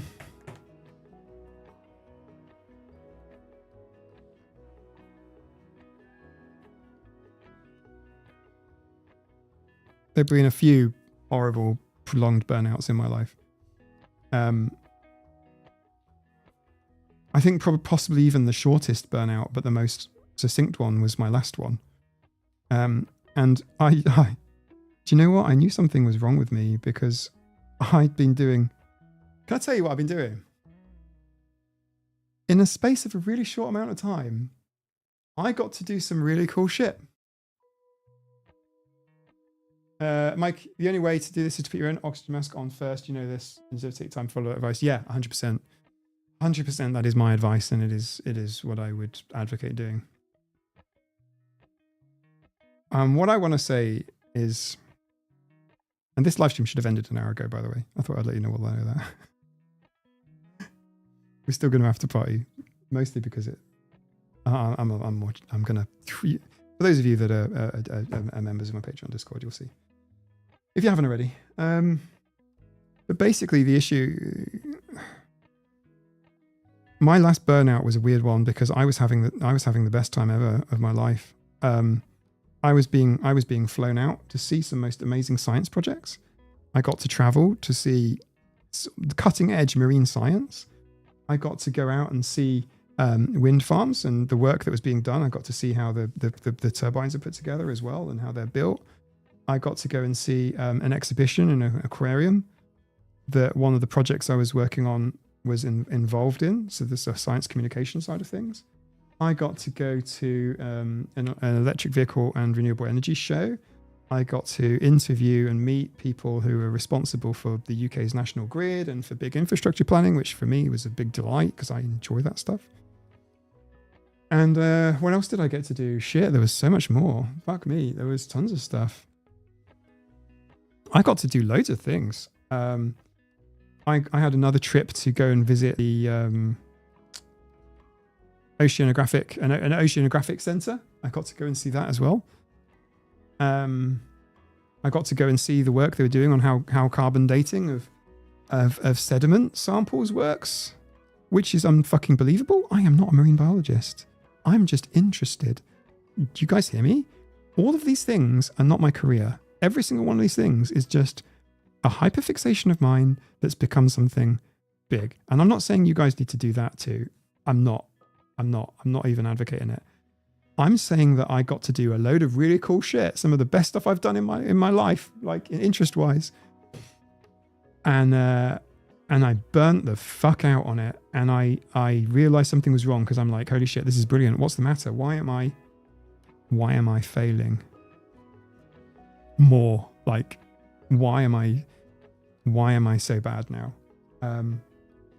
Because it's not obvious. I wasn't working a job I hated. I I wasn't full of obligations. That, you know, these normal things that cause problems that we all can relate to. Every single one of you knows what I'm talking about. No. This was fucking cool. This was fucking cool. I got to speak to the CEO of Ford, as in Ford Motors, briefly, but still. All of this happened in like a really short period of time. I haven't actually measured it, but it was under 3 months. It was probably like 7 weeks or something. Soup, exactly. Yeah. So how did I go? Why did I go? Fuck me, I need a. Why wasn't it like fuck me, I need a holiday, I need a break, or a retail therapy, go and buy myself a Nintendo Switch or something? Why wasn't it like that? Why was it like utterly? Everyone thought I was depressed. Everyone thought I was depressed. Nina too. Well, I was depressed. I was not depressed. No depression involved. I was delighted. I was incredibly happy. Oh my God, the weather was so nice as well. It was such a cool summer as well. Like, it was such a cool spring too. Like, there was nothing wrong. My mother wasn't in hospital. My parents, kind of unhealthy, but fine. I wasn't caring for them.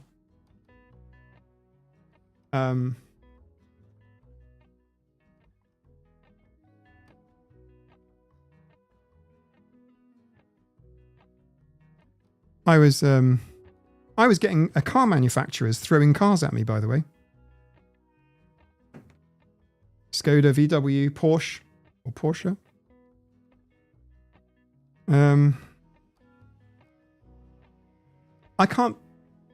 The question people give me in life, all right, is why? Mike, why is there a £160,000 car a 200 grand car on your driveway? And I'll be like, do you want the long story? Because I don't really know. I don't know. Was I an influencer? No. Kind of, I guess. Maybe a local one. These fucking opportunities, for some reason, where were they my whole life, all landed at exactly the same fucking time. And I was delighted.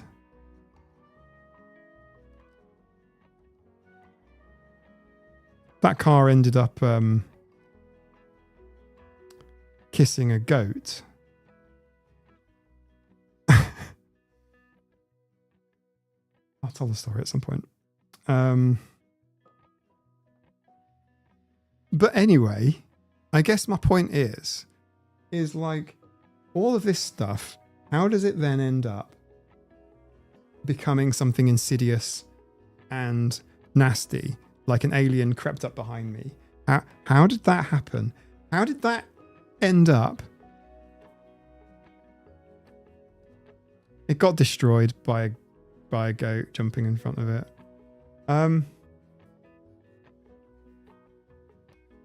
Jansen, I can show you the video of when it happened.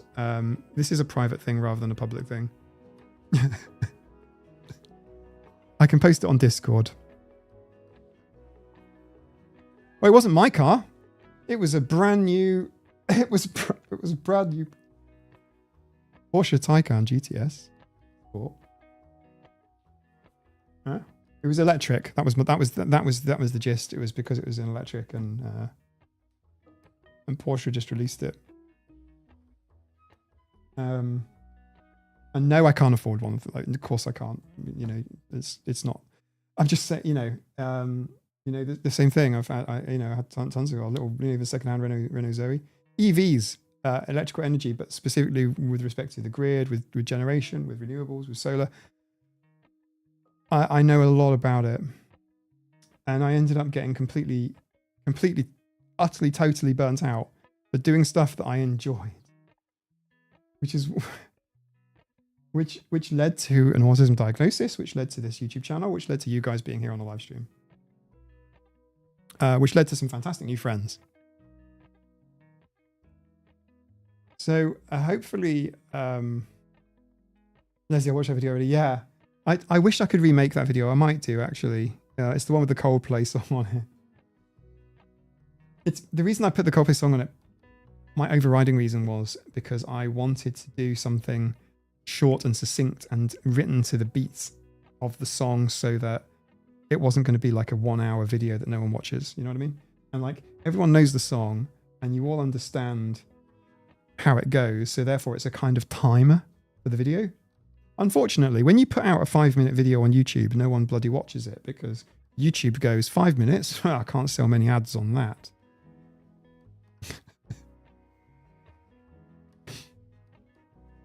So no one ever watches it.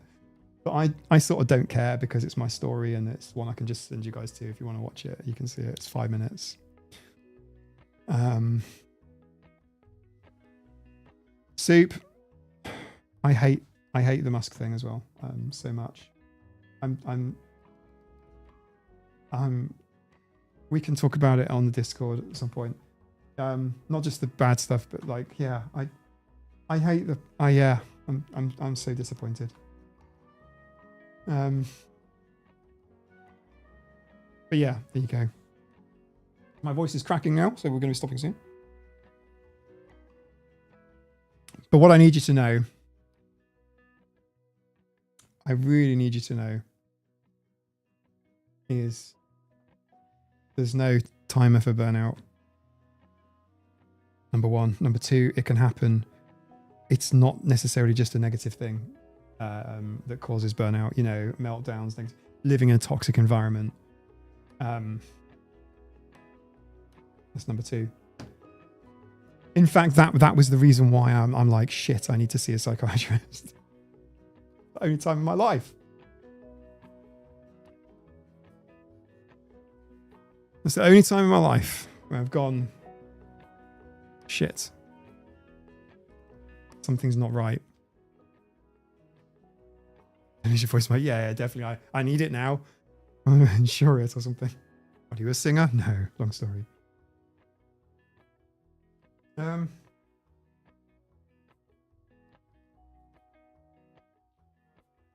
began seeing burnout as spraining a cognitive muscle. Yeah, it's like that because you don't know how long the muscle's going to take to heal too. Yeah. And I know what I'm saying here is I know I'm saying something now that is not going to be that relatable to a lot of you because obviously I've also had burnout from all of the usual things. But that wasn't unusual. Neurotypical's burnout too. So why would I be any different? This is not the same. This is totally different. And that's why I was like, shit, I need to talk to somebody. I need to sort this out. And I think the reason why we've been talking about it for an extra hour is just because it's a really important topic. And I'm really, really sorry that you got me onto the topic. I can't even remember who mentioned it. I'm sorry. Oh, you're at high school. That's it. Yeah. It's not forever. Do it, but it's not forever. Know that it's not forever. And you get to do this. There are people who don't get to do it. You get to do it. It's an opportunity. And by the way, that's one also slightly dangerous, but possible, risky opportunity for avoiding burnout. If I had to do my YouTube work, I would have burnt out over a year ago. I would have really had enough of it. It wouldn't have been very long at all. But I get to do it. And that makes all the difference in the world. And sometimes actually adding on, this is not advice. This is not advice. But sometimes actually adding on another time or another obligation, actually adding on extra stuff, but this time that you want to do. Oh, brilliant. That can actually reset your brain into the I get to do rather than I have to do. That helps with burnout too. But it's kind of risky. I'm just saying, like, I'm not saying like what you need is less self-care and more stuff. Yeah, but like, yeah, I mean, maybe it's a new project. Maybe it's a crafting project. Like, you like crafting. Maybe it's crafting stuff. Reorganizing collections. That works too, right? And you go, right, cool. I'm going to pull all my collections off the shelves, off the bookshelves, clean the bookshelves, and I'm going to re-put them back. You get to do it. And you're making yourself an additional task that you get to do as opposed to have to. If it's have to, then don't do it. That's what I mean.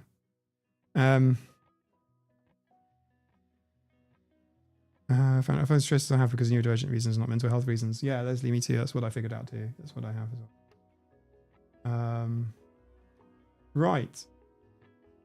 Let's do it. Let's do a moment. I'm going to wrap up now, and I will catch you all. Some of you.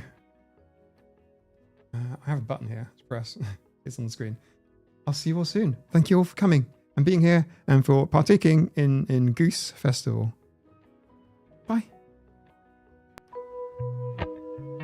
Bye. See you soon.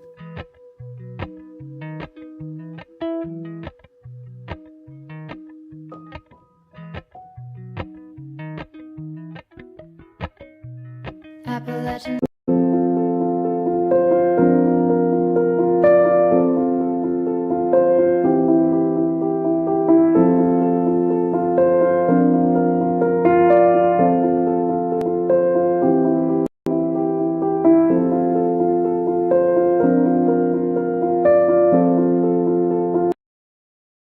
One more thing, got to mention.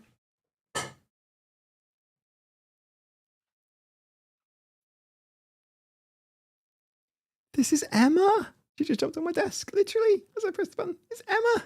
Say hi. Emma. Is Hi Chinooka on? If Hi Chinooka is still here. Hi Chinooka, look, this is like your cats, a little bit.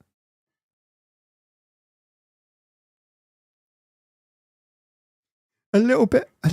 Look, your cats. Look, your cat's a bit like Emma. Okay. I will. Okay, I'll pay you for that. It's fine. We will do treats. See you later. Thanks for being here. Bye.